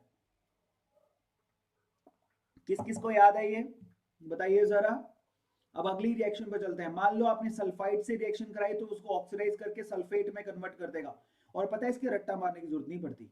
अगर आपकी समझ है तो आप आसानी से आप इसको बड़े आसानी से चेक कर सकते हो, क्योंकि ये KMnO4 क्या है, ऑक्सीडाइजिंग एजेंट, तो ये क्या करेगा, ऑक्सीडेशन ही तो करेगा। तो सल्फाइड को सल्फेट में कन्वर्ट कर देगा। इसी तरह से मान लो कि SO2 गैस है तो उसको किस में, सल्फेट में कन्वर्ट कर देगा। तो ऑक्सीडेशन कर रहा है ये, +4 को किस में कन्वर्ट कर रहा है, प्लस के 6 में। मान लो आप NO2 नाइट्राइट देते हो तो उसको नाइट्रेट में कन्वर्ट कर देगा। क्या हार्ड है ये, सिर्फ ऑक्सीडेशन ही तो कर रहा है, ऑक्सीडेशन स्टेट को बढ़ा ही तो रहा है, और क्या कर रहा है।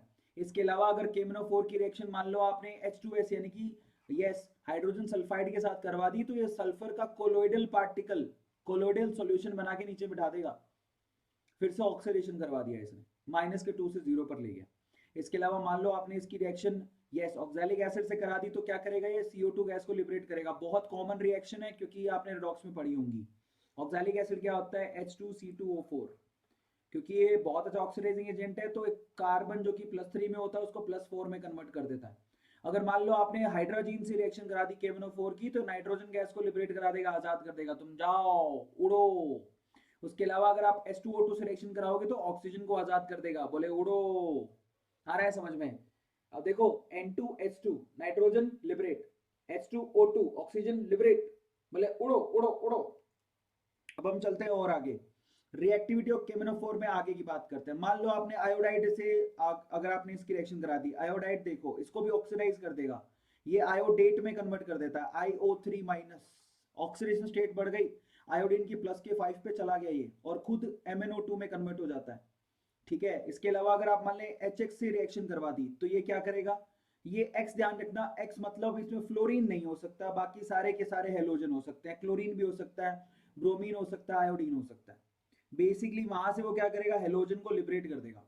मतलब बेसिकली ये ऑक्सीडेशन करने का काम कर रहा है। अगर जिसमें थोड़ी सी भी अकल होगी वो समझ जाएगा कि ऑक्सीडेशन के बाद इसमें क्या बनने वाला है, मतलब ऑक्सीडेशन स्टेट को बढ़ा देगा। और एक रिएक्शन अगर आप चेक करो, मान लो कि KMnO4 की रिएक्शन आपने Mn+2 आयन वाले कंपाउंड से ऐसा करवा दी तो यहाँ से वे MnO2 जो कि ब्लैक ब्राउन कलर का होता है उसको लिबरेट कर देगा। नोट डाउन कर लो, काम आएगा, बहुत ज्यादा इंपॉर्टेंट है। चलो रिएक्टिविटी ऑफ KMnO4 की लास्ट बात कर लेते हैं। लास्ट अगर आपने इसकी रिएक्शन Na2H2O3 से करवा दी तो यहाँ से क्या करेगा, ये यस SO4 यानी कि ये पर सल्फेट जो आपके पास ये जो आपको दिख रहा है ये जो Na2H2O3 कंपाउंड है उसको वो सल्फेट आयन में कन्वर्ट कर देगा। यहाँ पर सल्फर +2 ऑक्सीडेशन स्टेट पर होता है, सीधे उसको +6 ऑक्सीडेशन स्टेट पे उड़ा के ऑक्सीडाइज कर देता है। Sn+2 वो Sn+4 में कन्वर्ट कर देगा। सारा का सारा काम यहाँ पर सिर्फ और सिर्फ ऑक्सीडेशन का है।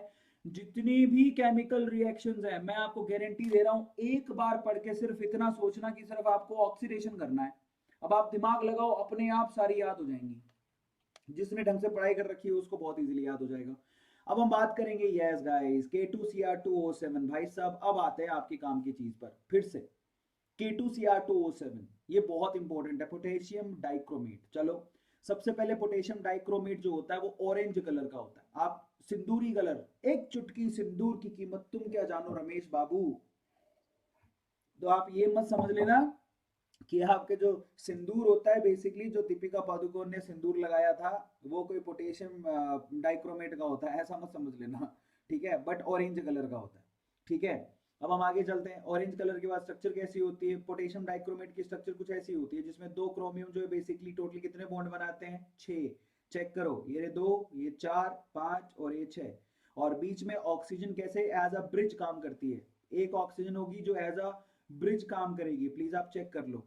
तो यहाँ पर इस तरह से इसको लोकेट किया जाता है, जरा आप इसको चेक करना, स्ट्रक्चर बहुत इंपॉर्टेंट है। Are you getting my point? Yes yes yes. तो आप ये समझ लेना, यहाँ पर भी रेजोनेटिंग स्ट्रक्चर बहुत बनेंगे क्योंकि ये माइनस का साइन किसी पे भी हो सकता है, समझ में आता है। तो आपको बहुत सारी रेजोनेटिंग स्ट्रक्चर, टोटल 3 और 3 6 रेजोनेटिंग स्ट्रक्चर देखने को मिलेंगी। और ये एंगल कितना का होता है, 126 डिग्री का होता है। जो ब्रिजिंग ऑक्सीजन है बेसिकली वो 126 डिग्री का एंगल बना रही है, प्लीज आप इसको नोट डाउन कर लेना। अब अपन प्रिपरेशन पे चलते हैं, पोटेशियम डाइक्रोमेट की प्रिपरेशन कैसे कराओगे। तो प्रिपरेशन में सबसे पहले आप इसकी रिएक्शन कराते हो, यस यस, ये क्रोमाइट ओर से आप इसको बना सकते हो। पहले तो आप इसको नोट डाउन करो कि पोटेशियम डाइक्रोमेट को क्रोमाइट ओर से बनाया जाता है। क्रोमाइट ओर क्या होती है, FeCr2O4, जरा आप इसको नोट डाउन करो, FeCr2O4, FeCr2O4 इसको क्रोमाइट ओर बोलते हैं। रिएक्शन पर चलते हैं, चलो। यहाँ पर FeCr2O4 की रिएक्शन सबसे पहले आप बेसिक मीडियम में आप NaOH से करा लो या फिर Na2CO3 से करा लो, साथ में ऑक्सीजन होनी जरूरी है।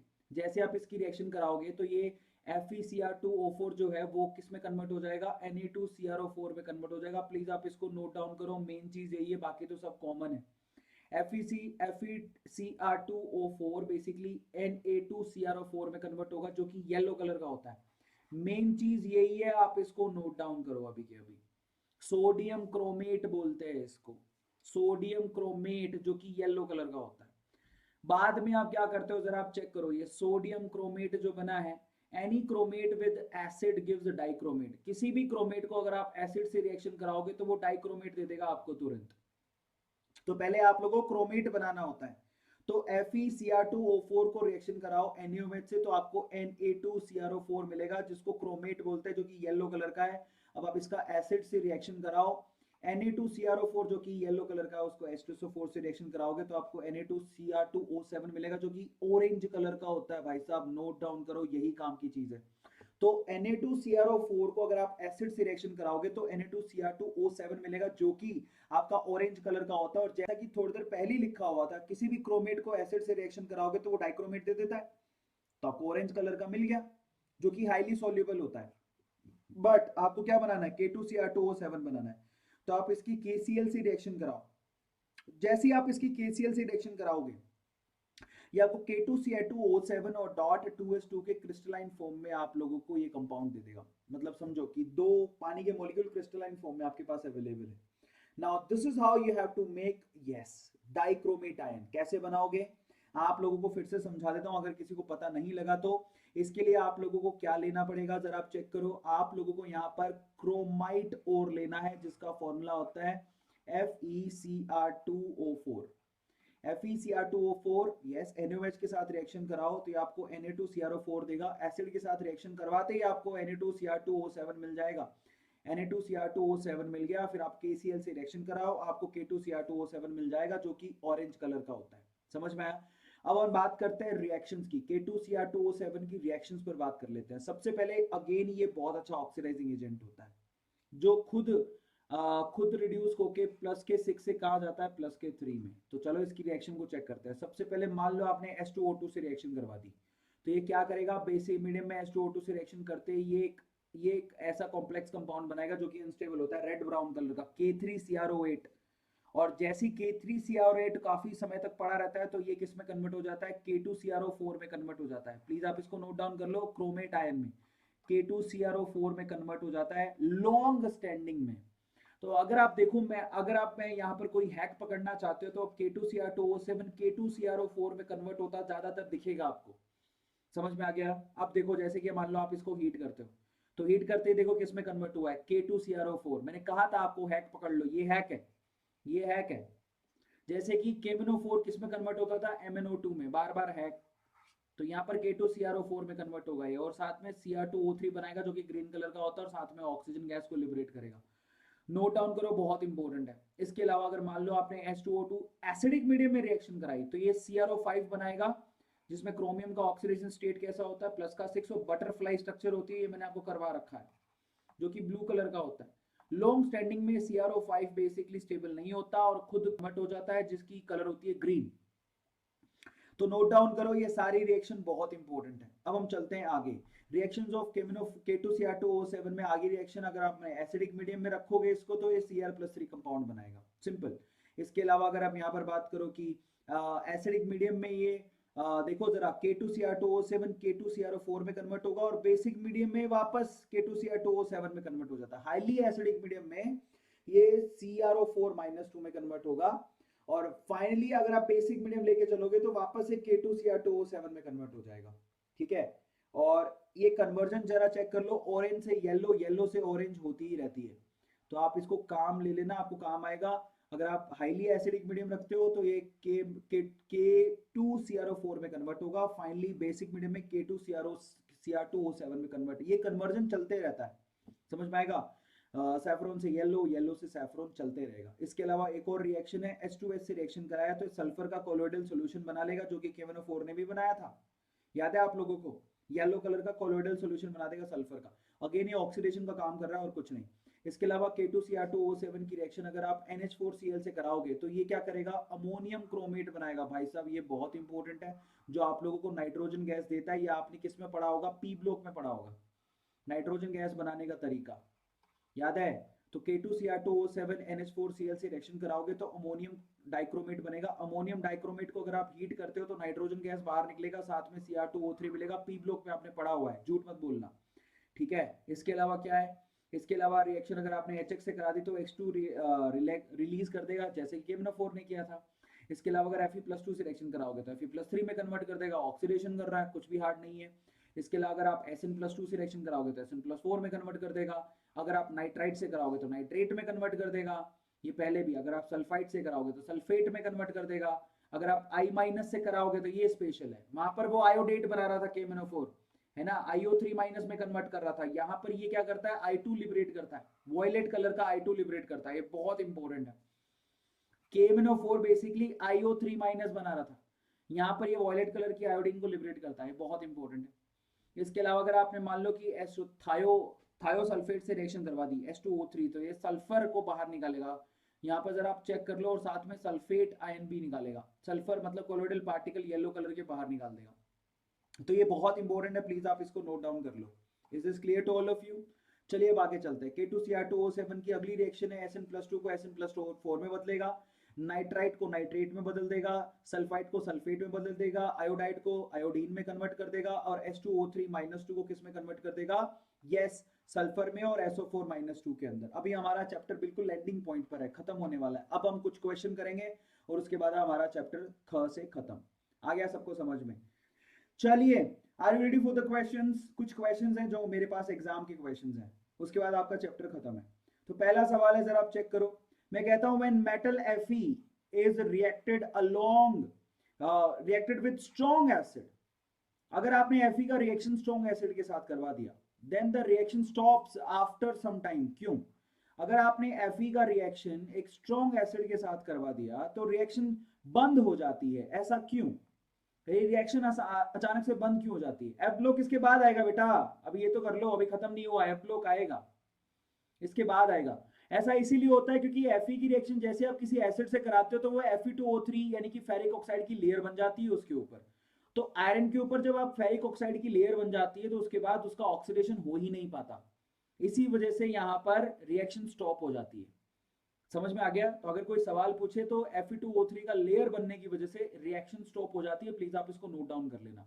उसके बाद मान लो कि एल्यूमिनियम के साथ भी सेम ही सवाल पूछो कि मान लो कि एल्यूमिनियम की रिएक्शन आप किसी स्ट्रॉन्ग एसिड के साथ कराओगे, फिर भी रिएक्शन स्टॉप हो जाती है, ऐसा क्यों? क्योंकि एल्यूमिनियम भी क्या करता है, Al2O3 की लेयर, ये जिसको कोरोंडम बोलते हैं, वेरी हार्ड लेयर बन जाती है और उसके बाद ऑटोमेटिकली प्रोटेक्टिव लेयर की वजह से रिएक्शन स्टॉप हो जाती है। ठीक है, ये आप लोगों को ध्यान रखना है, क्लियर है? उसके अलावा यहाँ हम बात करते हैं Mn2O7 एनहाइड्राइड होता है क्या? Is Mn2O7 anhydride? मतलब वो सुखा के बनाया क्या आपने? मतलब अगर उसमें पानी ऐड कर दें तो कुछ मिल जाएगा क्या? तो ये किसका एनहाइड्राइड है, ये सवाल आपसे पूछा गया है। पहला पूछा गया सवाल कि Mn2O7 क्या हाइड्राइड है, ये किसका हाइड्राइड है, ये सवाल पूछा गया, तो मैं आपको बताता हूँ। Mn2O7 बेसिकली H2MnO8 का एनहाइड्राइड है, जिसको हम लोग HMnO4 भी बोलते हैं। अगर आप पानी में डाल दोगे Mn2O7 को, तो पानी में डालते ही H2Mn2O8 बनाएगा या फिर HMnO4 बनाएगा, जिसको हम लोग क्या बोलते हैं, यस परमैंगनेट एसिड बोलते हैं। और बेसिकली Mn2O7 उसी का एनहाइड्राइड है। एनहाइड्राइड का मतलब क्या होता है, एनहाइड्राइड का मतलब होता है पानी निकाल दिया आपने, यस Mn2O7 एनहाइड्राइड है। किसका, अगर कोई सवाल पूछे किसका एनहाइड्राइड है, तो वो है HMnO4 का। प्लीज आप इसको लिख लो, काम आएगा। उसके अलावा क्या है, FeCl3 क्या डाइमर में एग्जिस्ट करता है, यस FeCl3 डाइमराइज होता है। अगर आप चेक करोगे तो इस तरह से डाइमर फॉर्म में होता है। यहाँ पर आप लोगों को टोटल 3 सेंटर और 4 इलेक्ट्रॉन पार्टिसिपेट दिखेंगे, 3 सेंटर और 4 इलेक्ट्रॉन पार्टिसिपेट करते दिखेंगे। समझ में आ गया, तो ये 3 सेंटर 4 इलेक्ट्रॉन यहाँ पर बॉन्ड बनाए जाते हैं। ये आप लोग ध्यान रखना, FeCl3 यस डाइमराइज फॉर्म में होता है, और ये लुईस एसिड की तरह काम करता है वेकेंट ऑर्बिटल होने की वजह से। फ्रिडल क्राफ्ट में आपने इसको यूज किया होगा। अब हम चलते हैं आगे, अगला सवाल है आपके पास। हैविंग अब ये सवाल बड़ा इंटरेस्टिंग है। Having a magnetic weight measurement machine, मान लो आपके पास है ना एक मैग्नेटिक वेट मेजरमेंट मशीन है। मेरा सवाल है आपसे, अगर आपके पास कोई मैग्नेटिक वेट मेजरमेंट मशीन है, तो उसमें अगर आप इसको तोल रहे हो स्कैंडियम क्लोराइड को और साथ में आयरन के क्लोराइड को, तो आपको ज्यादा भारी कौन दिखेगा और ज्यादा हल्का कौन दिखेगा? आप यहाँ पर इसको तोलना चाह रहे हो, ये कोई एक मशीन है जो कि मैग्नेटिक वेट मशीन है। क्या है, मैग्नेटिक वेट मशीन है, ठीक है। आपने एक बार SCCl3 रखा, दूसरी बार FeCl3, तो कौन भारी होगा कौन हल्का? तो यहाँ पर FeCl3 भारी होगा, क्यों? क्योंकि इसकी मैग्नेटिक प्रॉपर्टी होती है अट्रैक्शन शो करेगा। मैग्नेटिक प्रॉपर्टी होती है तो अट्रैक्शन शो करेगा, अट्रैक्शन की वजह से यहाँ पर फोर्सेस कैसे लगेंगे, तो आप जरा चेक कर लेना भाई। मैंने आपको वैसे तो आंसर दे ही दिया है, लेकिन यहाँ पर क्योंकि इनकी स्ट्रक्चर और इनकी स्कैंडियम क्लोराइड को देखोगे तो वो डायमैग्नेटिक होता है, तो रिपेल करता है स्कैंडियम क्लोराइड, जबकि Fe क्लोराइड पैरामैग्नेटिक होता है। तो जो पैरामैग्नेटिक होता है वो क्या करेगा, अट्रैक्शन शो करेगा, जिससे उसका वेट ज्यादा दिखेगा आपको। Are you getting my point? तो स्कैंडियम क्लोराइड में 2 फोर्स काम करते हैं, एक फोर्स ऊपर एक अपोजिट डायरेक्शन में नीचे। लेकिन टाइटेनियम यहाँ पर आयरन की क्लोराइड में दोनों फोर्स नीचे काम करते हैं, और दोनों फोर्स नीचे काम करते हैं, तो ये आपको ज्यादा अट्रैक्शन और यहाँ पर रिपल्शन और अट्रैक्शन की वजह से इसका वेट आपको ज्यादा दिखेगा। ये मैं आपको पहले आंसर बता चुका हूँ। तो ये लाइटर दिखेगा, ये हैवियर दिखेगा। अब आप आगे चलते हैं। क्या क्रोमियम का ऑक्साइड मोनोमरिक होता है या पॉलीमरिक? ये दोनों हो सकता है। ये मोनोमरिक मतलब सिंगल मॉलिक्यूल भी हो सकता है, पॉलीमरिक मतलब पॉलीमर की फॉर्म में भी हो सकता है। समझ में आया? इनफैक्ट ये बेंजीन के जैसा स्ट्रक्चर भी बना सकता है। आपको बता देता हूँ, CrO3 बेंजीन के जैसा स्ट्रक्चर भी बना सकता है। आप देखो ये CrO3, यहाँ पर आपको 3 CrO3 जो दिख रहे हैं, ये बेंजीन स्ट्रक्चर बना रहे हैं आपस में। जरा आप चेक करना, दिख रहा है आप लोगों को? ये बेंजीन स्ट्रक्चर बनाते दिख रहे हैं। तो ये बेंजीन की स्ट्रक्चर तक भी बना सकते हैं, ये भी इनकी खास बात होती है, ठीक है। ये आप लोगों को ध्यान रखना है। तो ये किस किस में प्रॉपर्टी होती है, बेंजीन टाइप की स्ट्रक्चर SO3 में भी होती है और CrO3 में भी होती है। समझ में आएगा? साइक्लिक स्ट्रक्चर बनाते हुए दिखेंगे आपको। यह मजा आया? चलो, तो अब फाइनली हम लोग कहाँ जा रहे हैं, एफ ब्लॉक की तरफ। काफी बच्चे पूछ रहे हैं सर एफ ब्लॉक करा दो, एफ ब्लॉक करा दो। अब खत्म होने वाला अपना चैप्टर, आ जाओ एफ ब्लॉक की तरफ आ जाओ, ठीक है। एफ ब्लॉक, चलिए तो एफ ब्लॉक को शुरू करते हैं। एफ ब्लॉक के जो एलिमेंट होते हैं बेसिकली, सबसे पहले लेंथेनॉइड्स, जिसमें एटॉमिक नंबर क्या होता है 57 से 71। देखो हमने 1200 बच्चों से शुरू किया था, 1200 बच्चे से अब बचे हैं सिर्फ 671 बच्चे। ऐसे कंपटीशन कम होता है, इसलिए तो टॉपर जो है बेसिकली बहुत कम है।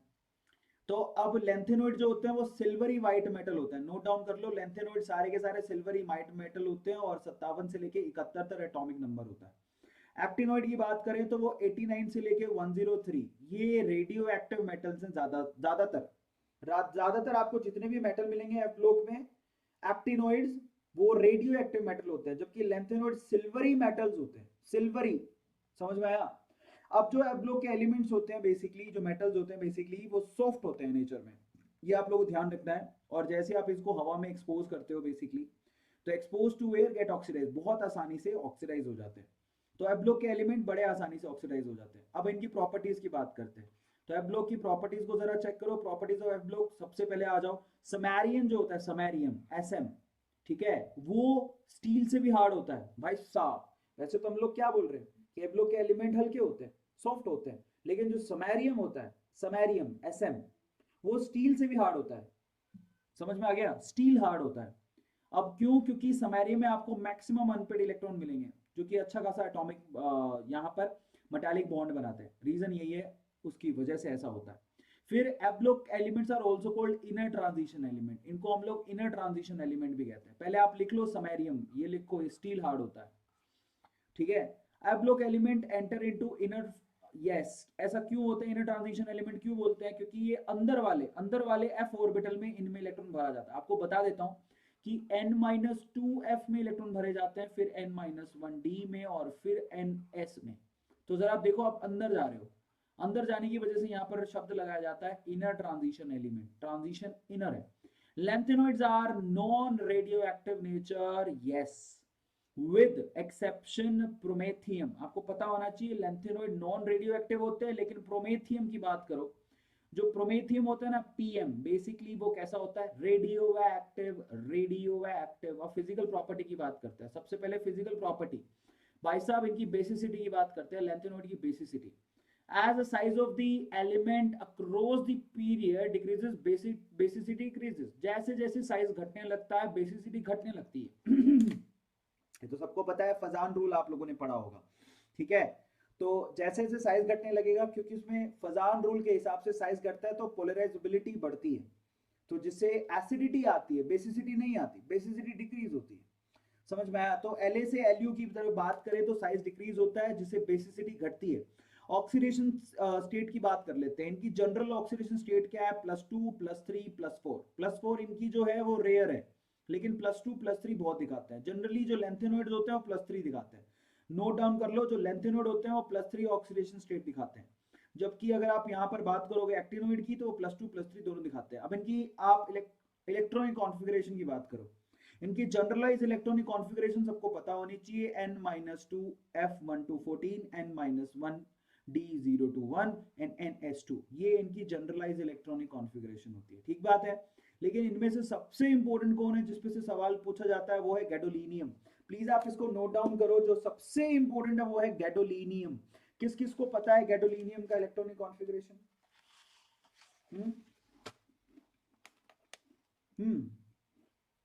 किस किस को पता है गैडोलीनियम का इलेक्ट्रॉनिक कॉन्फ़िगरेशन? किस किस को पता है?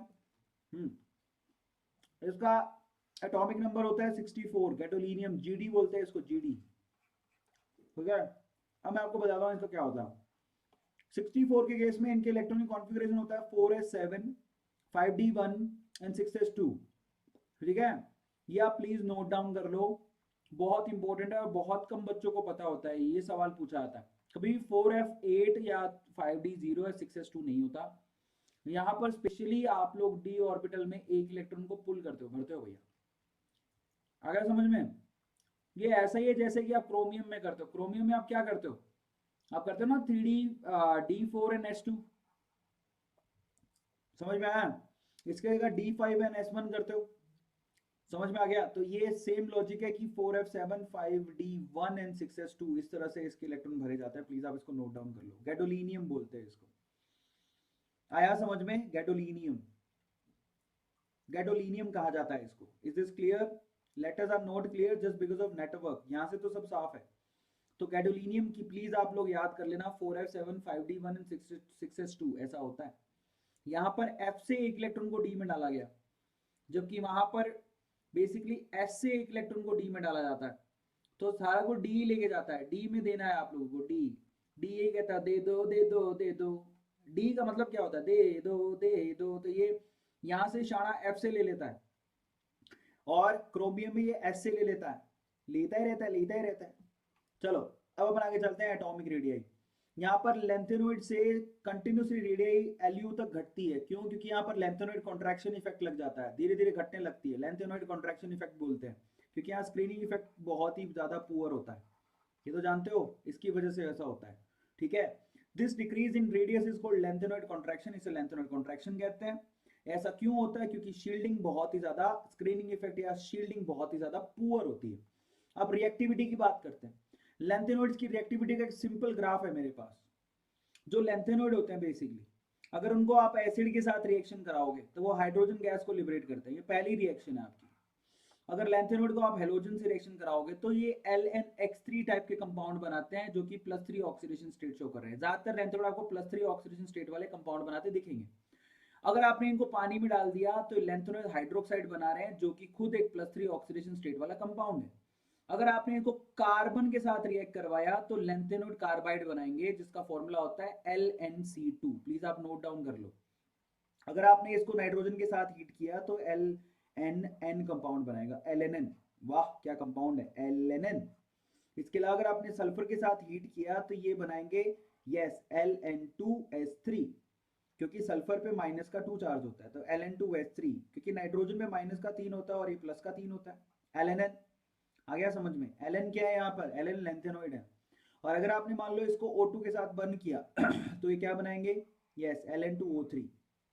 सिंपल है, आपको Ln पे +3 चार्ज होगा जनरली। अब आके देखो ऑक्सीजन पे -2 होता है, सल्फर पे -2 होता है, नाइट्रोजन पे -3 होता है। अब खुद ही दिमाग लगा लो, जो आपके पास हेलोजन होते हैं उसमें -1 होता है, OH पे -1 होता है। अब आप खुद दिमाग लगा लो कौन सा प्रोडक्ट बनेगा। कार्बन वाला स्पेशल है जिसमें LnC2 बनता है। ओके, अब फिजिकल प्रॉपर्टीज की तरफ चलते हैं। Physical properties of actinoids. Actinoid की फिजिकल प्रॉपर्टी की तरफ चलो। सबसे पहले एक्टिनोइड 89 से शुरू होता है, 103 तक जाता है। एक्टिनियम से लेके यूरेनियम तक जाता है, Lr तक, ये आपको याद रखना है। इलेक्ट्रॉनिक कॉन्फ़िगरेशन की बात करो तो जनरल इलेक्ट्रॉनिक कॉन्फ़िगरेशन इनका है N-12 फ्लोरीन में 1 से लेके 14 तक, डी के अंदर सॉरी F ऑर्बिटल में 1 से लेके 14 तक, डी के अंदर 0 से लेके 1 तक और S के अंदर 2 तक। ये इनका जनरल इलेक्ट्रॉनिक कॉन्फ़िगरेशन है, सबको पता ही है। इसके अलावा यहाँ पर ऑक्सीडेशन स्टेट की बात करते हैं एक्टिनोइड की, +2 +3 +4 +5, ये इनकी ऑक्सीडेशन स्टेट होती है जनरली। समझ में आया। और ये जनरली एक्टिनोइड कैसे होते हैं, रेडियोएक्टिव। रेडियोएक्टिव समझ में आया। एटॉमिक रेडियस भी इनकी कंटिन्यूसली घटती है, ऊपर से नीचे जाने पर कंटिन्यूसली घटती है, जैसे कि लैंथेनोइड की घटती है। क्यों, यहाँ पर एक्टिनोइड कॉन्ट्रैक्शन इफेक्ट लग जाता है। कौन सा कॉन्ट्रैक्शन इफेक्ट है, एक्टिनोइड कॉन्ट्रैक्शन इफेक्ट है। आप लोग याद रखना, actinoid also show contraction effect. यहाँ पर भी कॉन्ट्रैक्शन इफेक्ट होता है क्योंकि यहाँ पर भी पुअर शील्डिंग होती है। कंपैरिजन करें अगर हम लोग लैंथेनोइड और एक्टिनोइड्स की, क्या कंपैरिजन करोगे, कंपैरिजन में आप लोग क्या बोलोगे जरा बताओ मुझे। कंपैरिजन में why radii contraction is more in actinoid. Actinoid में कॉन्ट्रैक्शन इफेक्ट ज्यादा क्यों होता है as compared to lanthanoid. Contraction effect actinoids में ज्यादा होता है एज कंपेयर टू लैंथेनोइड्स का रीजन क्या है, क्योंकि 5f जो ऑर्बिटल्स होते हैं वो ज्यादा डिफ्यूज होते हैं as compared to 4f। Please आप इसको नोट डाउन कर लो, 5f orbitals are more diffused, more diffused. Please आप इसको नोट डाउन कर लो, ये ज्यादा डिफ्यूज्ड होते हैं इसीलिए ऐसा होता है। समझ में आया। और इसीलिए डिफ्यूज ज्यादा होने की वजह से 5f की जो स्क्रीनिंग इफेक्ट होता है बेसिकली वो और ज्यादा पुअर होता है। समझ में आया। Very less shielding effect, screening effect बहुत ही ज्यादा पुअर होता है इन 5s as compared to 4f। इसी वजह से यहाँ पर कॉन्ट्रैक्शन इफेक्ट आपको ज्यादा देखने को मिलता है। तो अगर कोई पूछे तो रीजन क्या लिखोगे, सवाल पूछा जाता है क्योंकि 5f 4f से ज्यादा डिफ्यूज होता है, इसकी वजह से वहां स्क्रीनिंग इफेक्ट ज्यादा देखने को मिलता है।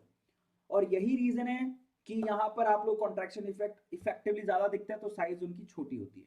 ठीक है, ये फाइनली चैप्टर इज ओवर। हाँ मैंने कमाल कर दिया। शुरू में मुझे 1 घंटा पहले ऐसा लग रहा था पता नहीं मैं चैप्टर पढ़ा पाऊंगा कि नहीं, क्योंकि मेरा गला एकदम चौक हो चुका था। लेकिन चलो जैसे जैसे करके आप लोग हिम्मत देते गए और मैंने चैप्टर खत्म कर दिया फाइनली। ये के अलावा सब्सक्राइब करना मत भूलना गाइस, कि अपनी फैमिली है, क्योंकि इसको सब्सक्राइब कर डाला तो लाइफ एकदम चिंगा लाला है ना। And finally guys thank you so much for giving us such support, such a love. आप लोग अमेजिंग हो, क्योंकि आप लोग बहुत ज़्यादा मेहनत कर रहे हो है ना। That is really awesome.